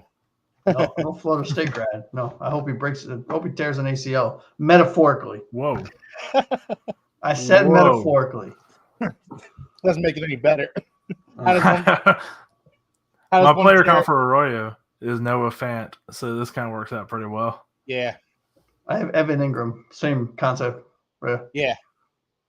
Yeah, he's kind of like a mix between the two. I think he's a little bit bigger than Evan Ingram. But he runs faster than Noah Fant. You know who he reminds me of is a slightly bigger Gesicki that can block. Yeah. That's a good comp for him. I like that. And I always liked Mike Gesicki in Miami. I loved what he did with the Bengals last year. But how can you call yourself a tight end if you don't block? I'm with you 100%. I want my tight end to block more than I want him to receive. Yeah, absolutely. I remember when towards the end of Brent Selleck's career with the Philadelphia Eagles, Zach Ertz was the young guy, and Zach Ertz does not block. He's a Mike Gesicki in that regard. He's not a willing blocker. He's not a good blocker. So it got to the point where every time Brent Selleck was on the field, teams knew it was going to be a running play, and every time Zach Ertz was on the field, teams knew it was going to be a passing play. You can't just broadcast that to the opposite. You can't just do that. Looks like there was a trade. Carolina. Yep, Carolina's drafting now. Who was on the board? I am not sure. I think was it Vegas or Dent? I don't know. I changed it. It is Vegas. Will Vegas make a pick today? It was Denver. Oh, it was Denver. That's right. Nick Scorton to the Carolina Panthers. That's who they took? Good pick. Yep. Yeah, it's a good pick. Yeah, can't hate it. Nick or N. Scorton. How do you spell Scorton? Scourton. Yep. So the main thing here with Scorton, the thing that's kind of it has me a little worried here is he's at 257 now. He's 6'2". Yeah. Yeah. And he played it in the 280s, which I think gave him a little bit of versatility in that Cam Jordan range.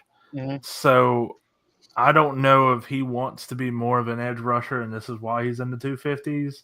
Maybe Carolina here is going to get a hold of him and go like, hey, no, we want you to go back to what you were at Texas A&M. Mm-hmm. We're going to use you in that role, which I think is probably where he's best suited.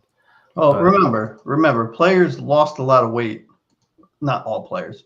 A lot of players do. Yeah. Slim up to do the combine and to fit into their suits. Right? Yeah.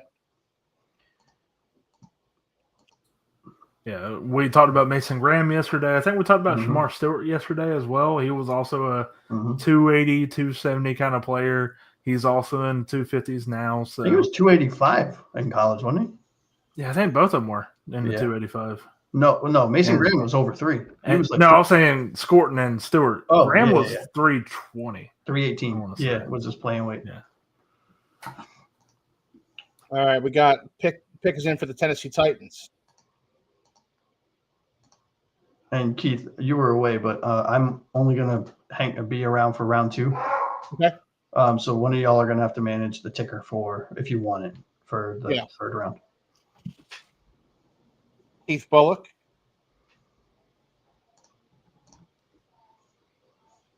I'll leave it scrolling while we wait. I love Bullock. All right. Who is it? Olufemi Aladejo out of UCLA. Oh, Aladejo? Oh, yeah. What a good pick.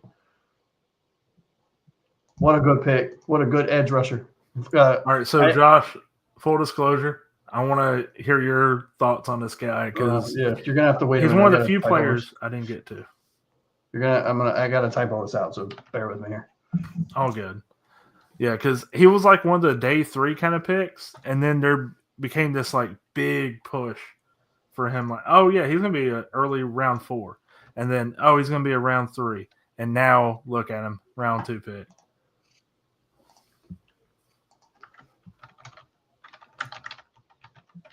Oladipo. How do you spell it? O-L-A? God, I'm like stuck at spelling people's names like this. D-E-J-O. D-E-J-O. There it is. Okay. Let's make sure that worked. Sorry, I have a process. Just bear with me. I promise you, I will give you all of my info here in a second. All right. Okay. Did you not watch anything on him? Is that what you said? No, because again, I thought he was going to be more of a day 3 player. I already saw about 20 plus edge rushers, and that big push of him being a day 3, round 3 pick came in, and I just never got to him. So I have shades of, and my notebook isn't working, but I have my player count for him is like Kyle Van Noy, if that helps. You know, I can't read my notes because they're frozen. So bear with me. So a hybrid linebacker, edge rusher. Yep. That's kind of what I've heard as well. Yep. Sorry, guys. This is like not the time to say, Josh, tell me everything because I know nothing about him because everything on me is frozen.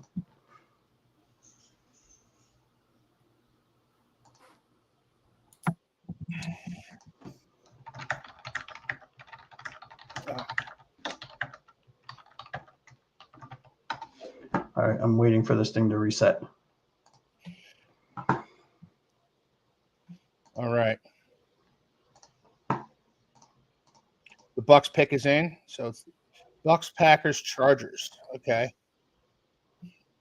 So the Bucks went offense in the first round. I really thought they're going to go defense in the first round. I expect them to. Okay. I would expect them to go defense in this round. All right, here we go, fellas.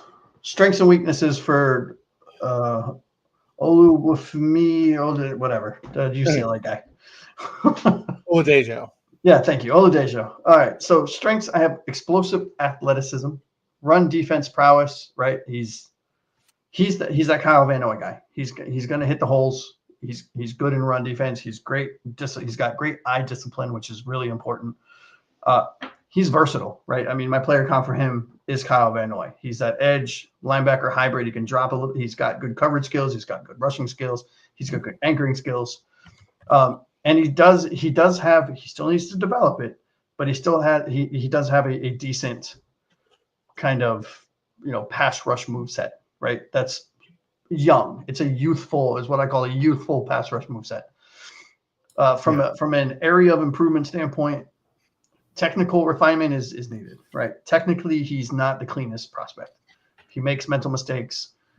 His hands placement is, his pad leverage level is, how he approaches planning a pass rush. So the angles that he takes, I've noticed on film, are a little suspect. How so? Does it take too wide of angles, or depends? I mean, so it's just a lack of consistency, right? So he relies on his athleticism a little too much. He thinks he's the best, at least. I don't know who he is, so I don't know him, right? But it seems when you watch film that he thinks he's the best athlete on the field. And that's good when you're playing against certain colleges. Yeah. However, when you're in the pros, you're going up against pros. And these guys are technicians. And you're not going to, unless you have Chop Robinson first steps, which this guy doesn't, you're not running around someone. You know what I mean? And he's not real bendy. So it's not like you can leverage your body to bend around someone while getting pressure and while initiating contact. So, he played at Cal, he played at UCLA, 6 total sacks in his career from 2021 to 2024, 230 or 240 total tackles. So, I mean, I saw him as a late round 3, 4, maybe 5, round 5 kind of player. I mean, I was not high on him at all. I think a lot of people did, considering, what his draft process has been. But what you said also makes a lot of sense. It reminds me a lot of Kyle Kennard from South Carolina. Yeah, that's a good one. He uses his athleticism so much. And I like Kyle Kennard, but it's exactly what you're saying. There's so much to like and develop into. It's just about getting him to do those things and him developing. Who are the Buccaneers taking here? Who's the center out of? Because I saw that. I saw Jared Wilson. Yeah, I agree 100% with John. Like 1000% agree, dude. If he had another year, I honestly, I get it. Be a top 10 go pick. To the NFL, take your money, go there. But also, what a pick! Yeah, if he stayed at Georgia one more year, he would have been an easy first round pick. Benjamin Morrison was in my opinion, a steal this late in the draft. Yeah, I like Ben Morrison. Yeah. Nicknamed the human seatbelt. So where'd you have him, like Trey Amos, Siobhan Rebel? Hold on, let me filter my positions to cornerback, because I move them out from view once they're drafted, so I don't look at them. Okay. So I know I had Morrison below Revel, Amos, Thomas. Is there anybody else that's high profile after that? I wasn't a big fan of Strong and Porter, so I think they were lower. So Morrison was below that Revel, Thomas, and So I have him first in tier. So I have Revel, Morrison, Amos, or I'm sorry, Revel, Morrison, Thomas, Amos. Okay. Yeah. I'm a big fan of Siobhan Rebel. So, yeah, I'm a fan of Siobhan Rebel too. I'm surprised he's lasted this long. Hey, get to the third round, and then Miami. I know you don't have a third now. Go back up and get Siobhan Rebel. I would be thrilled, dude. If we ended this draft with just those 3 players, I would be elated. Yeah, absolutely. Although Josh always talks about doing backflips. We can get him to do a backflip on air. Let's see how it ends up. Oh, not good. Not good. I have the knees of a 90-year-old and the back of a 70-year-old. I would like them to do. I would like 2 more players. I would like 3 more players in a perfect scenario to be added to this team: Danny Stutzman, Billy Bowman Jr., and Siobhan Rebel. That would be amazing. Dude, when it comes out, again, this is a Dolphins podcast. We're going to naturally go back to the Dolphins. When it comes to talent and the position of needs, I do feel like the Dolphins have handled at least the selections almost to perfection. I mean, you couldn't ask for more. Yeah. Yeah, I know Without the- corners without a the need. I board know value. safety's a need. But getting in the trenches, what we talked about for years, let's get some people in here that will move Mhm. Yeah. offensive linemen, defensive linemen. And we just got 2 guys that are going to do that. I will say, I'm not as pressed for a safety as a lot of people are. We need one. Don't get me wrong. Yeah. But if we went into the season with the 2 free agents we signed and some of the people that were, it would be great. It's not a strength on our team, but I don't think it's a complete and utter disaster. Cornerback, on the other hand, we need to get our hands on one. Whether it's in the draft or in free agency, we have to get someone. Absolutely, especially for trading Jalen Ramsey. Yeah, I mean that is the understanding. If Ramsey's there, I think we're fine. I mean, we're not fine, but it's We're less okay. of an urgent. Yeah. Anthony Belton. Ooh, that's a good pick. That is a Packers pick right there. Yeah. Packers continue to develop the trenches for them as well. They got the guy from Arizona last year. I can't remember his name off the top of my head. Neither can I. I know he was mocked to the Dolphins a lot too last year. Did Marcus Imbow get drafted already? No, not yet. Nah. Oh man, That'd be a good name as well, but I don't trust the Dolphins to go and double dip in the offensive line. I mean, they should. I would love it. I wouldn't. You want to see somebody do a backflip? Yeah. Keith would do a double backflip hand tuck. Yes, I would. If we drafted multiple offensive He'd have linemen. I think Keith would have the adrenaline at that point. I think he might pull it off. I mean, Stranger things have happened. hey, You know what? crazier shit has happened. If Dolphins draft Marcus Imbow, I will try. I'll tell you that. I'll try. I'll probably break something, but I will certainly try to do a backflip.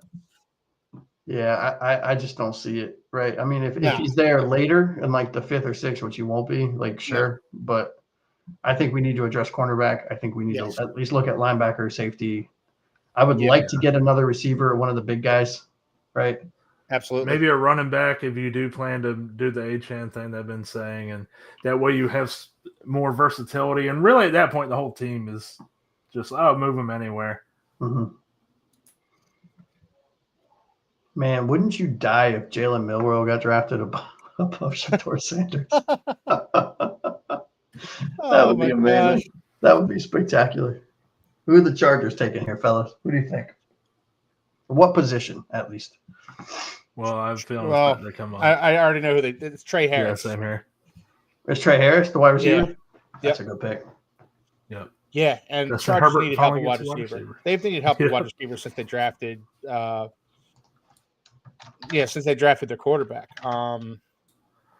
Well, I don't know. They had Mike Williams and Keenan Allen. He had weapons. He did have weapons. Yeah, I'm so tired of that. Harbaugh got there.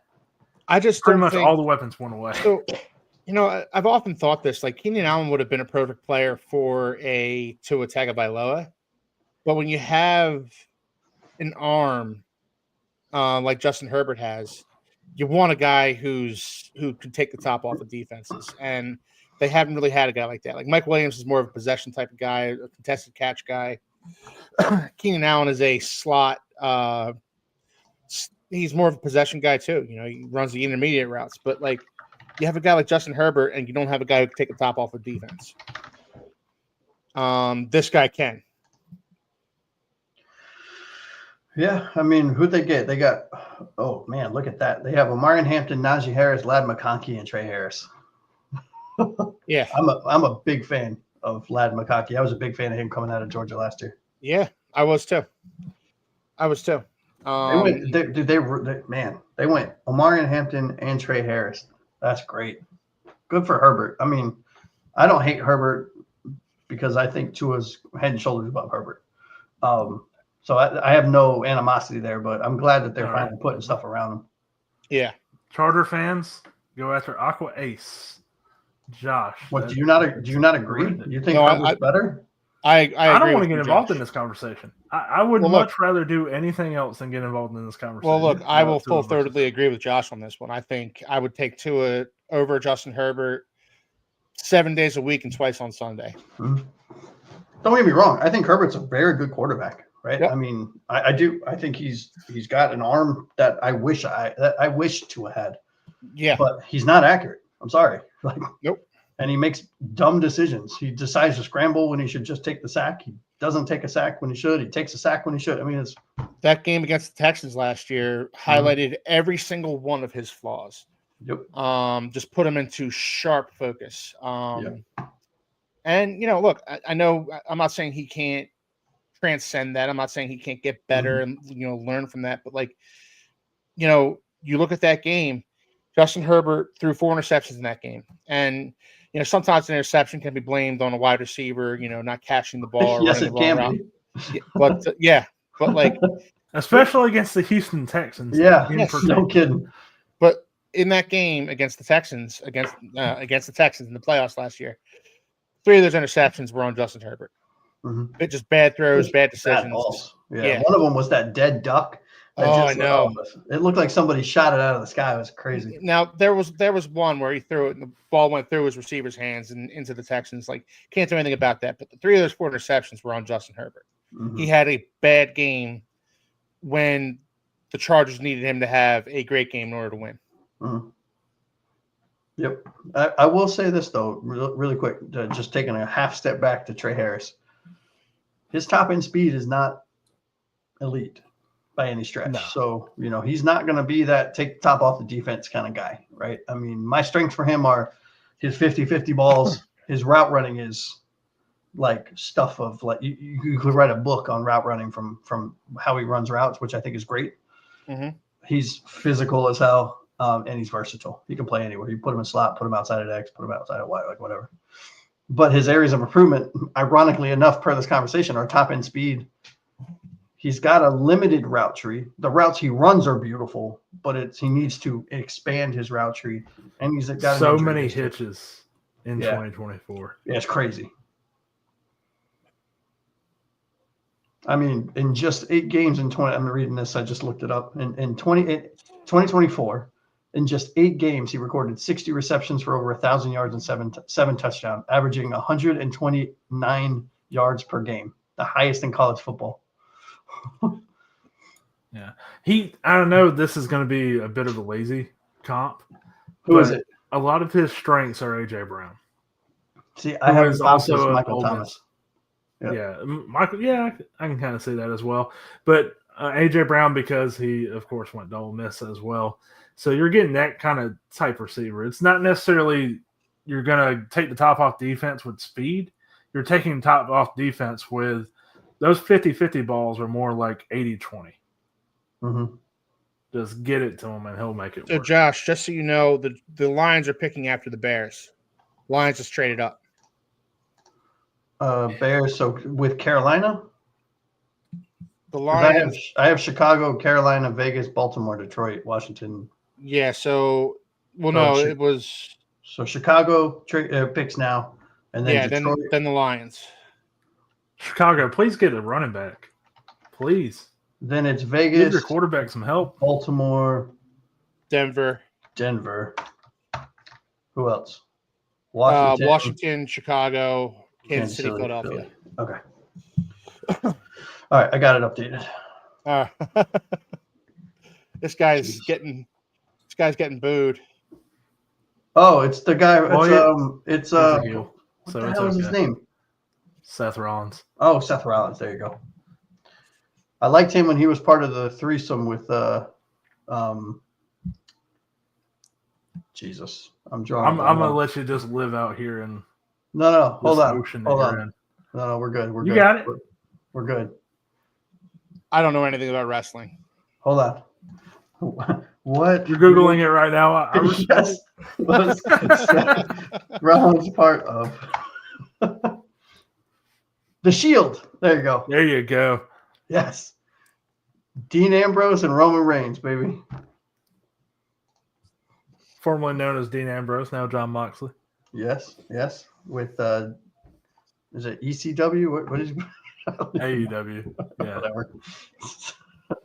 Oh man, he just said Caleb Williams is undefeated at Lambeau Field. He Oh, is getting booed so hard right now. He is a heel. Yep.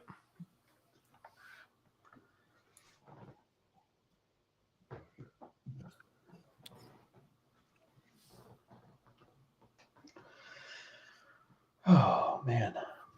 There's a little run on cornerbacks. Yikes. Yeah.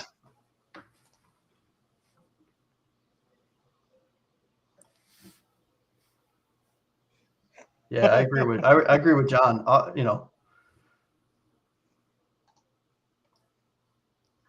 However, as a run play action. Ozzy Trapillo to the Chicago Bears. That's a good one. That's a good pick. I'm not gonna lie. That's a good pick. This guy's huge. 6'8" and 6'8". Now I don't know the measurables, but he has massive mitts. Like, Yeah.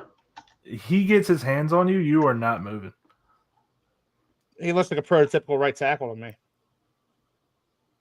Played, I think, 4 different positions. I think, Josh, you may have corrected me. I think he might have played 5. I think he played across all. Yeah, because I remember I brought this up before. I think so. Wow. But he's definitely a right tackle. He's a right tackle. There's no question about it. That's what he played in college. At most, you kick him in the guard, maybe. No way. He's way too big to play guard. Are you crazy? They had Darnell Wright, though. Because Darnell Wright's good, isn't he? You don't want a 6'8" guard. That's why, when people were talking about kicking Patrick Paul inside, if Ron Armstead came back, I don't see it, man. But we'll say this: I love the Bears draft. They got. I mean, I think they reached a little bit on Colson Loveland, but they got Loveland, Burden, and Trapillo. Yeah, I think it's great for them. Yeah, it's 3 good players. I think Loveland was a bit of a reach, but again, not that much. If they had him, they took him before Tyler Warren went off the board. Like, if they had taken Tyler Warren there, I would have had much less of a problem with it. Yeah, I think they reached on him, but there were reports day of the draft and day before the draft that teams valued Loveland ahead of him because he was a better blocker according to some. Okay. I disagree. I mean, I disagree heavily. I disagree with it too. Yeah, same here. I think people overthought it. I keep saying it, man. I don't know why I keep. There's saying too much time between the end of season draft. Like, people overthink this sometimes. And watch, I'm going to say that, and watch Colson Loveland ends up being somehow better. I look like an idiot, but no, I keep saying TJ Warren. That's just his name going forward. That's his nickname now. He needs to change it. I've said TJ Warren all offseason for some stupid reason. Maybe his middle name starts with a J. Yeah, it could be. Could be you just saw that and you're like, thanks what? For the grace. Feels like a TJ. But yeah, I like what the Chargers have done. Just going back to that conversation, they got Joe Alt last year, and everybody was like, "Oh, they need to go get Malik Neighbors, who was unquestionably a number 1 wide receiver." But they go get Ladd McConkey in the second, who I was a massive fan of, man. Yeah, and now you come back and you get Trey Harris, you get Amari and Hampton. The offense starting to come together. It feels less like because a lot of people thought they made the playoffs, right? But it feels like they might have overextended what that team was because of great coaching and the roster being what it was. Yeah. This feels like they are building something that could be, I won't say a dynasty, but something that, because that's way too strong of a word, but something that's like, hey, they have a window. Yeah. to make some of this. I'm sorry, I'm having a moment. Like I'm really loving everything about what's going on stage right now. Sound like their son or their grandson passed away and from being in the military, and they're up there like that's so cool. Like not cool that it happened. It sucks, but sad. Tate Ratledge. Yeah. And this Tate Ratledge was a guy going off the board. Yeah, see, this is why every single time an offensive lineman goes, I'm happier and happier Miami traded up. Yeah. But he was a guy that was mocked to the Dolphins a lot. Like I was looking at second round mocks, and Tate Ratledge was mocked to the Dolphins a lot. I like Tate Ratledge a lot. I do too. I'm a big fan of his. Yeah. Would I rather have Jonas Savaiinaea? You're damn right I would. But Tate Ratledge is a good player. He's going to be a good guard in this league for a long time. Sure is. Is it Ratledge? Yes. Okay. Yep. So Ratledge. Yeah. He was also the best part of that offensive line, apart from Jared Wilson. Like those two, I think, were the clear stars of that offensive line. And John Wyatt commented on Jared Wilson. So we're going to steal with that center out of Georgia. Absolutely, Jared. John. Yeah, we popped that up earlier. Okay, sorry. Yeah. No, you're good. So the problem with Georgia last year was the running game, and people would say, "Oh yeah, the offensive line was bad." Part of me also thinks it was a thing with the running backs. I understand like the offensive line wasn't necessarily great in run blocking, but Travis Etienne or Trevor Etienne. Whichever Etienne. Trevor. It's not so easy, is it? Yeah, it's not so easy, is it? TJ Etienne. But Etienne, I feel like he was a little disappointing last season. He was. They never had like that star running back to really take him over the edge. And the offensive line did not help. I'm not trying to sugarcoat it, but you had two guys with Wilson and Ratledge who I thought were exceptional last season. Yeah. When they were on the field. I will say this. I'm really liking what the Lions are doing. Tyleik Williams, Ratledge. Yeah. I mean, solid ass picks. Exactly what Miami did. Maybe we're the next Super Bowl contender. Hey, I'm here for it. But it's how you build a team, in my opinion. You build from the trenches, build from the inside out. I'm with you 100%. And it's not to criticize any teams win skill positions with their first couple of picks or anything. I'm criticizing all of them. Yeah. I'm just kidding. I'm joshing you. Bengal hater show right here. But I'm here all night, folks. Tip your waiters. Well, actually, I'm not here all night. I'm only here for another couple picks. Yeah, and actually, I think we all are. I think we're going to sign off after the second round, and I know Josh, you have a big day tomorrow. I have multi-hour tattoo sessions. Yes, I need to go get some sleep. Yeah, that's Jack Besh. Jack Besh for the Raiders. What a pick! I love that. I hate it because I'm a big fan of his. He's gonna be Geno Smith's new best friend. Him and Ashton Genty. Like this is. I like what the Raiders have done. Bringing in Geno Smith. Don't love him as a quarterback, but don't hate him. He's just kind of solid. He's kind of just there. But Ashton Genty with their first pick, and now Jack Besh. I like it. Could you ask, as a Vegas fan, could you ask for a better 1-2 player combo for your offensive side of the ball? Nope. You have a generational running back, and I genuinely believe he could be a bust, sure, but I believe he's a generational running back in Ashton Genty. I agree. And then you have one of my favorite players in this draft, in Jack Besh at wide receiver. Big, tall, fast. Yeah. This Jack Besh is going to be. I hate that I love this so much. Yeah. So somebody just compared him to Allen Robinson. I can say it. Besh? Yeah. I have Adam Thielen as my comp. I was thinking Adam Thielen myself. And I don't know, seems a little lazy because they're both white, but you know what? I don't care. That's not why I did it. But yeah, I mean, that too, right? Puka Nacua is I think Puka Nacua is one of the best wide receivers in this league. I think he's faster than Puka Nacua. He has this wide receiver one confidence about him. Like, my big issue is I think he only has one season of real production, which is something we talked about actually last night with Cam Ward. Mhm. It's not something that I think you say, oh, yeah, one season's all you need, or, oh, he's going to be crap. It's just something to take into account. Mhm. But also, he's very reckless with the ball in his hands. That's- So, I think he's very Oh, reckless with the ball in his hands. I disagree. So that's something to, in my opinion, I think that's something to clean up. Other than that, I'm a big fan of his. Yeah. I think you can move him around alignment-wise anywhere you want. I think he's going to be fantastic. And honestly, I don't hate the Raiders. This Raiders roster is filled with a lot of players I like. Max Crosby, Christian Wilkins. I'm a fan of Geno, man. I don't think he's a bad quarterback. I don't think he's great, but it's a good story. Hey, it's what you don't lose us games. I don't need you to throw for 500 yards a game. Just don't lose us the game. Yeah, Brock Bowers, Ashton Jency, like that roster is filled with a lot of players that I think could be something.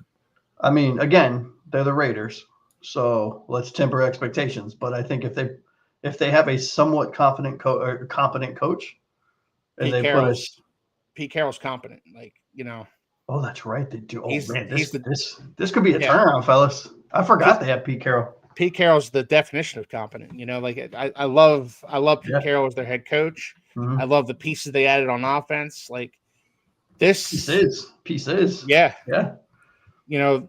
This is a team, and I was actually thinking this morning. Like the Raiders are a team that they're a dark horse team to go to the playoffs next year. Like nobody's going to see them coming really, but you could look up in week 17 and see, wow, the Raiders are 10-6 and they're playing. If they win today, they're going to the playoffs. Mm-hmm. They're going to be that kind of team. They're going to sneak up on teams next year. Really quick, I'm calling my shot. I think this is Mike Green. I could totally see that. To the Ravens. I could totally. This is where they kind of that would piss me off so much, but I could totally see it, Josh. It feels like they invest in that second, third round in those kind of edge rushers. David Ojabo a few years ago. The two players I have in my mind for them are Mike Green or Shamar Turner, defensive tackle out of Texas A&M. Turner would be such a good fit there for me. Or Landon Jackson. Do we have a 330-pound plus interior offensive lineman still on the board? Because that is also Marcus Mbao. I don't know what's his. No, he's in the early. Yeah, he's almost in the 290s. I think he's like 300 and something. Charles Grant. He's listed as an OT, but he's probably a guard in the league. And Cameron Williams is a OG out of Texas. Yeah. I don't know. I don't have weights on this one. I had to look it up on that one. Miles Frazier, Kandra are people who are about in the 320s.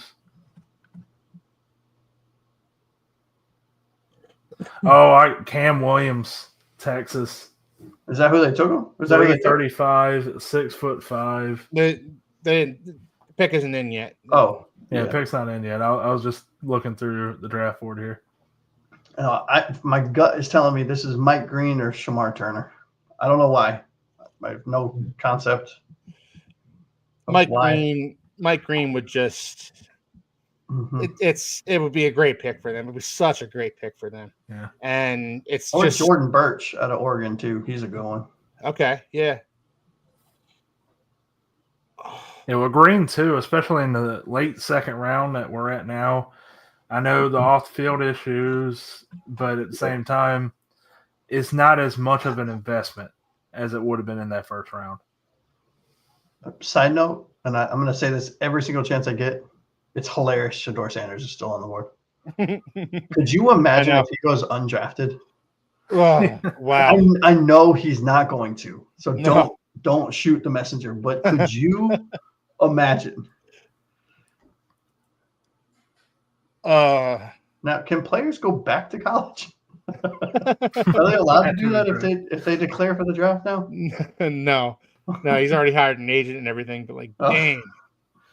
It is kind of wild. I guess you do see Tyler Shuck go off the board in the second round, but there hasn't been really that run other than Shuck. And that's not. I wonder if that's like Yeah. what we're seeing from 2024.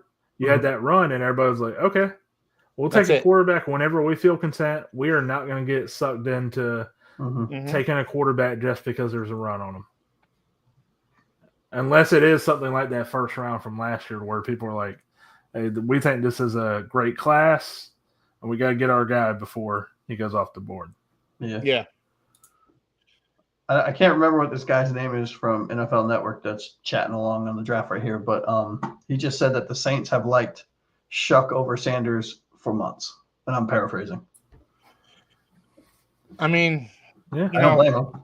I don't blame They're him. two Either. complete different quarterbacks too. Yeah. So, like again, everybody brings up the off the field stuff. Shedeur Sanders is also a quarterback who is different than a lot of quarterbacks. Yeah, and He's not got a all cannon. teams are going to like that. Right? Would you agree with this? That Shedeur Sanders has a cannon and has some mobility, but he's not accurate at short and intermediate passes. Like that's what I have on him. See, I actually feel, I kind of feel the opposite, Josh. I think Shedeur Sanders has an average arm, and but his strength is his accuracy. Bro, the dude has a good arm. He can throw. He throws the ball with like velocity and touch on deep balls. I find it to be average, man. I think it's. I think Shuck has a way better arm than Shedeur Sanders. Yeah, I think that's why we see somebody like Jackson Dart as well, who fits that giant system a lot more. And what Daboll likes, like I think Kesey brought it up. Daboll talking about Josh Allen and traits that he like saw with Jackson Dart. So that seems like so much of a perfect fit there. And people were talking about Shedeur Sanders going there. I just never really saw it. Well, again, like Daboll coached Josh Allen in Buffalo. All right, but Ravens are. Yeah, okay. We don't care about your fruit that you give to people. Let's go. It's Mike Green. Once again, it's Mike Green. Bro, I am on fire tonight. You are. Did you predict the Salmonella pick? I think you did. I did. Yeah. Go back and watch. I've even in the second round, I've called quite a lot of them. Yes, you have. Mike Green to the Ravens is such a cheat code. Yeah, that's just. It's a Ravens thing, though. I called their first round pick last night annoying. This pick is annoying-er. Look at him. Dude, I'm so happy for him. Like, I know there's some crazy shit off the field. Yeah. But all this dude wants to do is play football, right? Look, and he's going to get his chance with Baltimore. Like, this is the perfect fit for him. And he fits their defensive scheme. Like, this is a guy, he can sit and learn for a little bit. Yep. My goodness. He's going to be a menace on that defense. What a perfect pairing, honestly. One night later, getting Mike Green after getting Malachi Starks. Yeah. And I'm still thinking, with having about almost 24 hours now to process Malachi Starks going to the Ravens, it still might be my favorite like player to team pick in the draft. And what I hate about this is, as you guys have told me, the Dolphins play the Ravens this year, and I really don't want to see the Dolphins play the Ravens this year. No. I don't ever want to see the Dolphins play the Ravens because the Ravens always find a way to. They're so scary. Yeah. I mean, think of their team. Well, it seems like the Ravens and Dolphins had this weird rivalry where it's so one-sided depending on the game. Other than that one time where the Dolphins made that crazy comeback in like 2020. The best game I've seen in over a decade. I know. I was so hyped. I was at a little story about that really quick, guys. I was at the Guilford Fair. For those that live in Connecticut that watch the show, if there are any, I'm from Miami originally. I've been in Connecticut now for well over a decade. And my wife and I, with her family, we go to these local town fairs. We do it all season. And I was at the Guilford Fair sitting there screaming, watching it on my phone. Ooh, Monte other Ball. than that game, though, it's kind of been like the Ravens beat the crap out of the Dolphins or vice versa, depending on the year. So it's a weird kind of feud. RJ Harvey to the Broncos, by the way. I'm down with that. Yeah. But I'm not a big fan of him. I kind of feel like it's a bit of a reach, but I really like this guy. That's the UCF running back, right? yes. Yep. Yeah. Well, Taylor, you said that the Ravens and the Dolphins had this weird rivalry. I've always said there are 3 teams I hate more than any other teams in the National Football League: Bills, Jets, Patriots. Number 4, Ravens. Yeah. Can't stand the freaking Ravens, man. And it's drafts like this that reinforce that for me because, again, you talked about Malachi Starks' fit with the Ravens in round 1. Perfect. Yeah, and Mike Green's fit with the Ravens in round 2. Perfect. Yeah. Like that.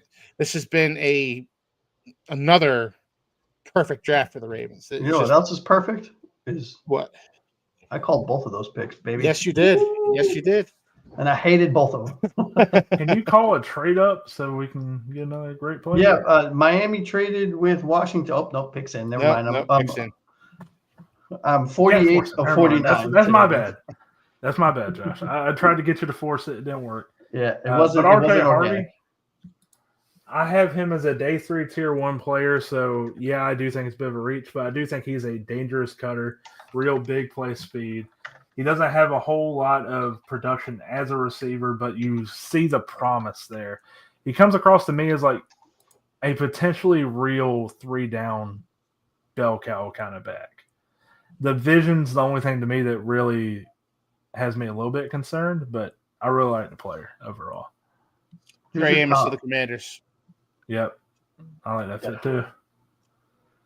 Damn. Doesn't look like we're getting a cornerback in this year's draft, fellas. Siobhan Rebel's still out there. Okay. Not for long. No. I'm a big fan of Amos. I think not Cincinnati. Jesus. Sorry. I think Cleveland should be that's Chicago. I think Cleveland in round 3. I think that's where Shador goes off the board. I'm calling it. Yeah, I mean, I thought with their second pick in the second round, that's when it was going to go off the board. Yeah, but, Trey Amos, man. Trey Amos is one of my favorite cornerbacks in this draft. Screen wrecker. Yeah, he seriously. bubble screens. Mm-hmm. It's what he lives to do.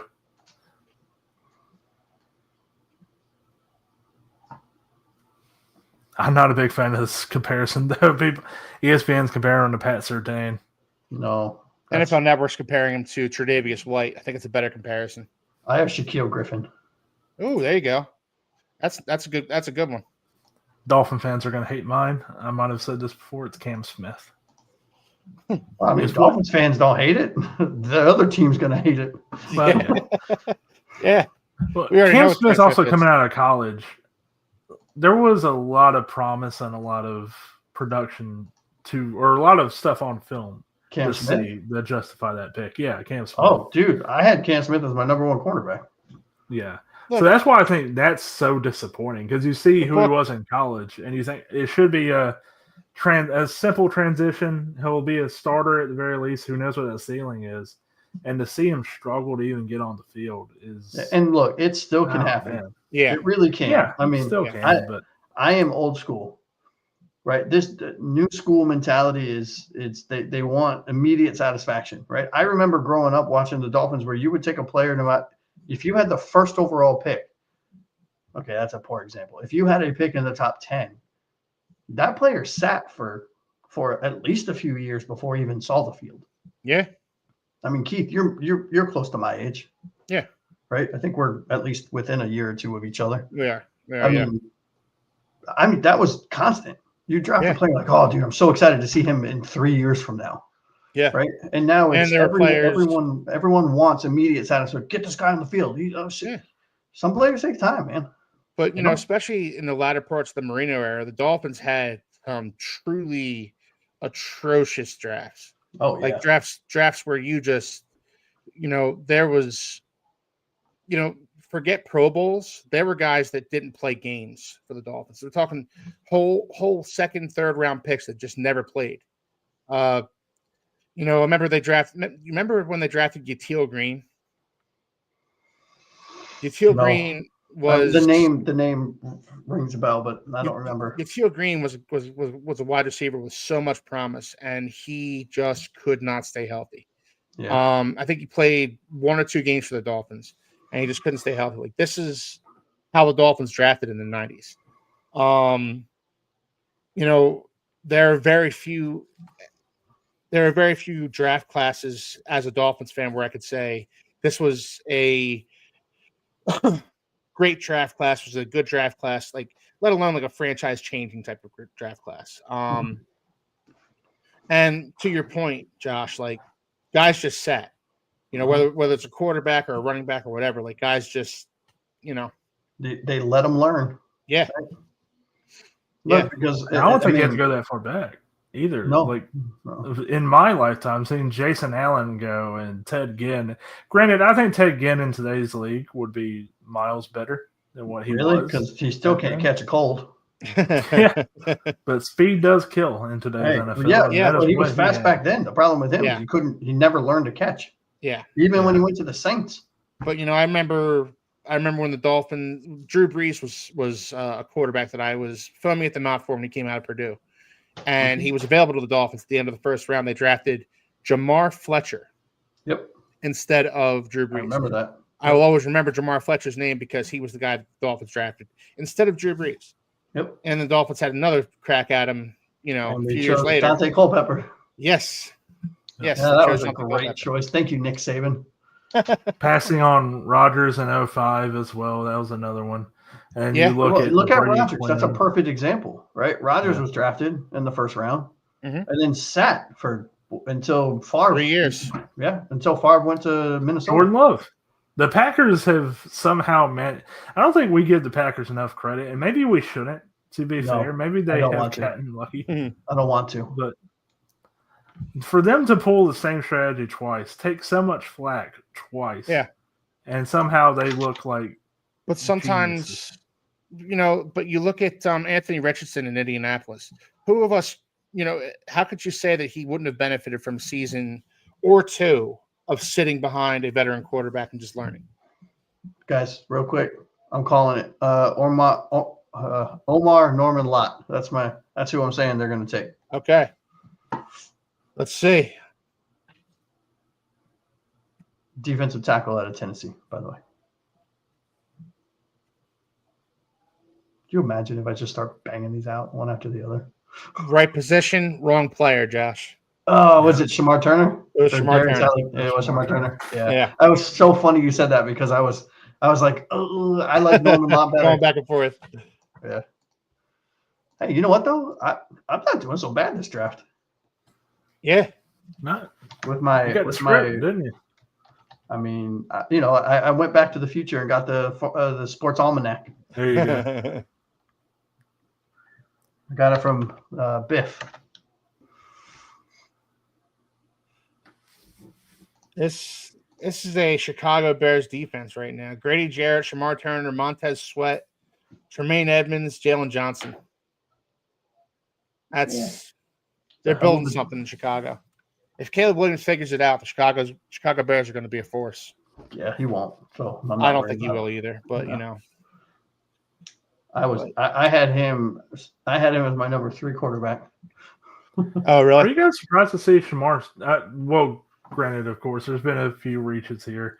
R.J. Harvey, and I don't think Trey Amos was a reach, but there's been a few more in the recent picks. Do you guys think Shamar Turner was a bit of a reach? No. I think this is end of the second round is kind of where I thought he would go. Yeah, that's a sweet spot. Second, third. There are guys. There was like the tight end who name escapes me. Ferguson. Ferguson's that's a good Terrence. one. Where I thought that was Terrence Ferguson. He was a reach. Wait, he got drafted? Yeah. Yep. Oh, I still have him on by who? I think it's the Rams, right? Yeah, it was the Rams. When? Omar Norman Lott. You were one pick off, Josh. Oh, Omar Norman Lott to the Chiefs. Son of a bitch. Wow. Dude, I am pretty good at this. You are pretty good at this, man. That's a great pick for them, man. Yeah. Norman Lott was one of my certified dogs on my certified dog list. Wait, so where did this tight end go? Where did Terrence? What round did he go in? Second. Second round. Well, it's only been the second round. To who? Let's see. To the Rams. Let's see. Terrence Ferguson, number 46 for the Rams. He did. I'll be down. I totally missed that. I mean, I have it on my little ticker thing, but I never checked them off my list. All right. So for those of you who are watching, we are going to sign off after the second round tonight. The Eagles have the last pick in the second round. Their pick is in. So after the second round, we're going to, play the exit video. Yeah. You know so what? Josh, can you tell me on Norman Lott real quick, because he's somebody that rotation wise, I didn't know if there was a thing where Tennessee's NASCAR, that's a bad way to put it because the NASCAR defense, but their in and out kind of style. Was that why Norman Lott wasn't getting on the field as much, or is this something to where this is a huge projection pick? Because he's one hell of a pass rusher. I don't know about him as a 3-down player. Yeah, you know what? I have Sheldon Rankins as my player comp, right? I mean, he's a one gap penetrator defensive tackle. Is kind of how I see him, right? I think Tennessee did a lot of interesting things with their kind of defense, to say the least. You can say with their offense too. It's Yeah, a weird team. Yeah, I mean, look, he's 6'2", 291, right? And so he's a little, from a defensive tackle standpoint, I think he's a little on the short and light side, right? Maybe not on the light side. I mean, he's 291 pounds, but the dude is just a dog, right? He's just relentless. He's got a good moveset. He's got good power. He's got great, player control, which for a young player coming into the league, he doesn't lean too far over his feet. He doesn't lean too far back. He doesn't let people get too close. I mean, he has a good technical base skill set going into the league, which will allow him to, in my opinion, at least flourish a little bit faster, right, at the defense, because he's going to be in a NFL room, right? I mean, he's on a really good team, or not a really good team, but he's on a, I mean, I guess they're okay, right? But he's got Chiefs are just all right. Yeah, they're just okay, right? He's got an explosive first step, right? Like I said, his speed to power is awesome, right? I think where he lacks, I'm sorry, I'm reading my notes here while I'm trying to filibuster. I'm doing a piss poor job at it. His run defense, his pad level, his discipline, all the things that I said earlier, kind of where his areas of concern is, but those are all teachable moments, right? Yeah, I think he's very explosive too. Mm-hmm. Super explosive. Yeah. His first step is insane. Man. Him and James Pierce on the same defense is unfair.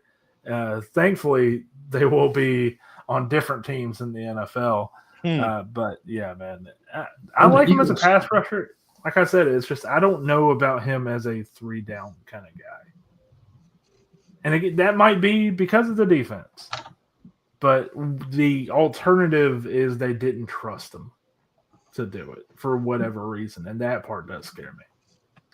Well, they didn't trust him to do it because, he was inconsistent with the run defense, right? Which is a big part of was a big part of their request for their DTs, in his discipline, right? He overran so many times, which prevented him from getting anything done. Who's this? Wow. Who are they taking? I'm saying Siobhan Rebel. Oh, don't kill me. Don't crush my dreams. I'm going to say. It kind of does feel like Siobhan Rebel. I hate it. I hate that, Keith. And I know it doesn't even make sense. I'm going to say Darian Porter out of Iowa State, cornerback. Andrew Makuba. Not even close. Okay. Makuba went in the second round. Before Xavier Watts is still there. Yeah. That's crazy. I thought he would have been a high second round pick. Now, I like Makuba. I think Makuba is going to be a fine player in the NFL, but I this is a bit of a reach. Yeah, But there's a guy on 97.5 Philly Sports Talk Radio who's been banging the drum for Andrew Makuba for weeks. Yeah, I mean, I don't have much of a write up on him, so I'll pass it over to you, Taylor. But like, I do have a solid fringe third, fourth rounder on him as a player. Well, the thing I want to say is, I think what we're seeing here at the end of the second round is kind of what I was alluding to earlier in the live stream, where it's like, this is a weird class, to whereas there's going to be players that feel like reaches or what have you, that maybe years down the line we're like, oh no, we were just totally wrong, because this is one of those years that is missing the blue chip prospects or the high end first. And there's a bunch of guys in round 2 or 3 that are so closely graded that it just depends on each individual person. Like there's a good chance like anybody listening to this has a much different opinion on Omar Norman Lott and thinks he's a top tier D tackle. But me personally, I'm sitting here going, I think he's a mid-tier day 3 guy. You know, and that's the interesting thing about this class. It's going to be crazy to see how these players turn out in about 3 years. That's one of my favorite things to do, though, is I go like mid-season. I'll go back into my pre-draft like top 100 and look at all my notes, and then go look at how they're doing, and like, oh, I was wrong on that one. Oh, I called that one. All right, so guys, we are through the second round. We're going to sign off for the night. We did almost 4 hours last night. We've been at it for 2.5 hours tonight. It's what's that? It's a go team. Go team.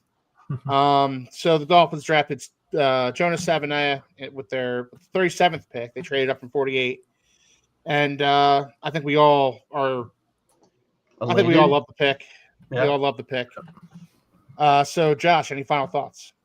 Yeah, no, this was a blast, man. This was so for those that are watching live and for those that watch this kind of later on, this was our first kind of go around as our podcast is still kind of flourishing. I mean, we're doing it now for about almost a year. Yeah. Ish, give or take. Yeah, almost a year, yeah. So this was our first time that we were able to actually be together for a draft and go live. And I'll tell you what, it was fun, man. I mean, this was a blast. From a Dolphin standpoint, I think I absolutely am elated with both picks. I don't necessarily like that what we traded to move up to get Savaiinaea, but seeing how the board fell early before that pick and how it's fallen since, if we would have stayed and picked, we probably would have missed out on everyone that we liked. So, go get your guy. I'm glad we got him. He's both of our first 2 picks, in my opinion, are day 1 plug and play starters, which is all you can ask for. Absolutely. Taylor, any final thoughts? Second everything Josh just said. I'm thrilled with this show and last night's show. I think we did a really good job considering it's our first time really covering the draft on this podcast here. And hopefully we'll be back next year with, I already have a lot of ideas for what we could do for next year's draft. And I already have a Google Doc for stuff we could do for the rest of this off season and stuff going into the season. So, I'm just really pumped to see whatever the Dolphins do with the rest of this draft and getting into the weeds. What's going to happen, right, guys? What's going to happen? As soon as we log off, they're going to trade up into the third. Trade back up, yeah. That's exactly what's going to happen. I could totally see that. To get into the weeds of the third wave of free agency and OTAs and get back into football season. So coming up on Wednesday, we're going to analyze the entire 2025 Dolphins draft class. And we're going to have the Frozen Fins fan on the show with us. He's going to join us to talk about the entire. He's going to join us to talk about the entire draft class and what the Dolphins are going to do in free agency moving forward. So we're super excited to have him on. We're super excited to see what the Dolphins do with the rest of the draft. They don't have a 3rd round pick right now, but they have plenty of picks moving forward. Plenty of guys that are going to fall. Plenty of sleepers that the Dolphins can add to their roster. So we have a lot of fun content coming up for you guys. And it's a good pick. Yeah, Darius Alexander to the New York Giants. Sorry. Yeah, we're not doing this anymore. Sorry, guys. Sorry. But we are going to sign off. Let's go. All right. So, guys, if you like what you saw tonight, please like, subscribe, leave comments. Who do you think the Dolphins should draft moving forward? How do you feel about the Jonas Savaiinaea pick? Please let us know in the comments. And we will see you on Wednesday at 7:00 for our normally scheduled show.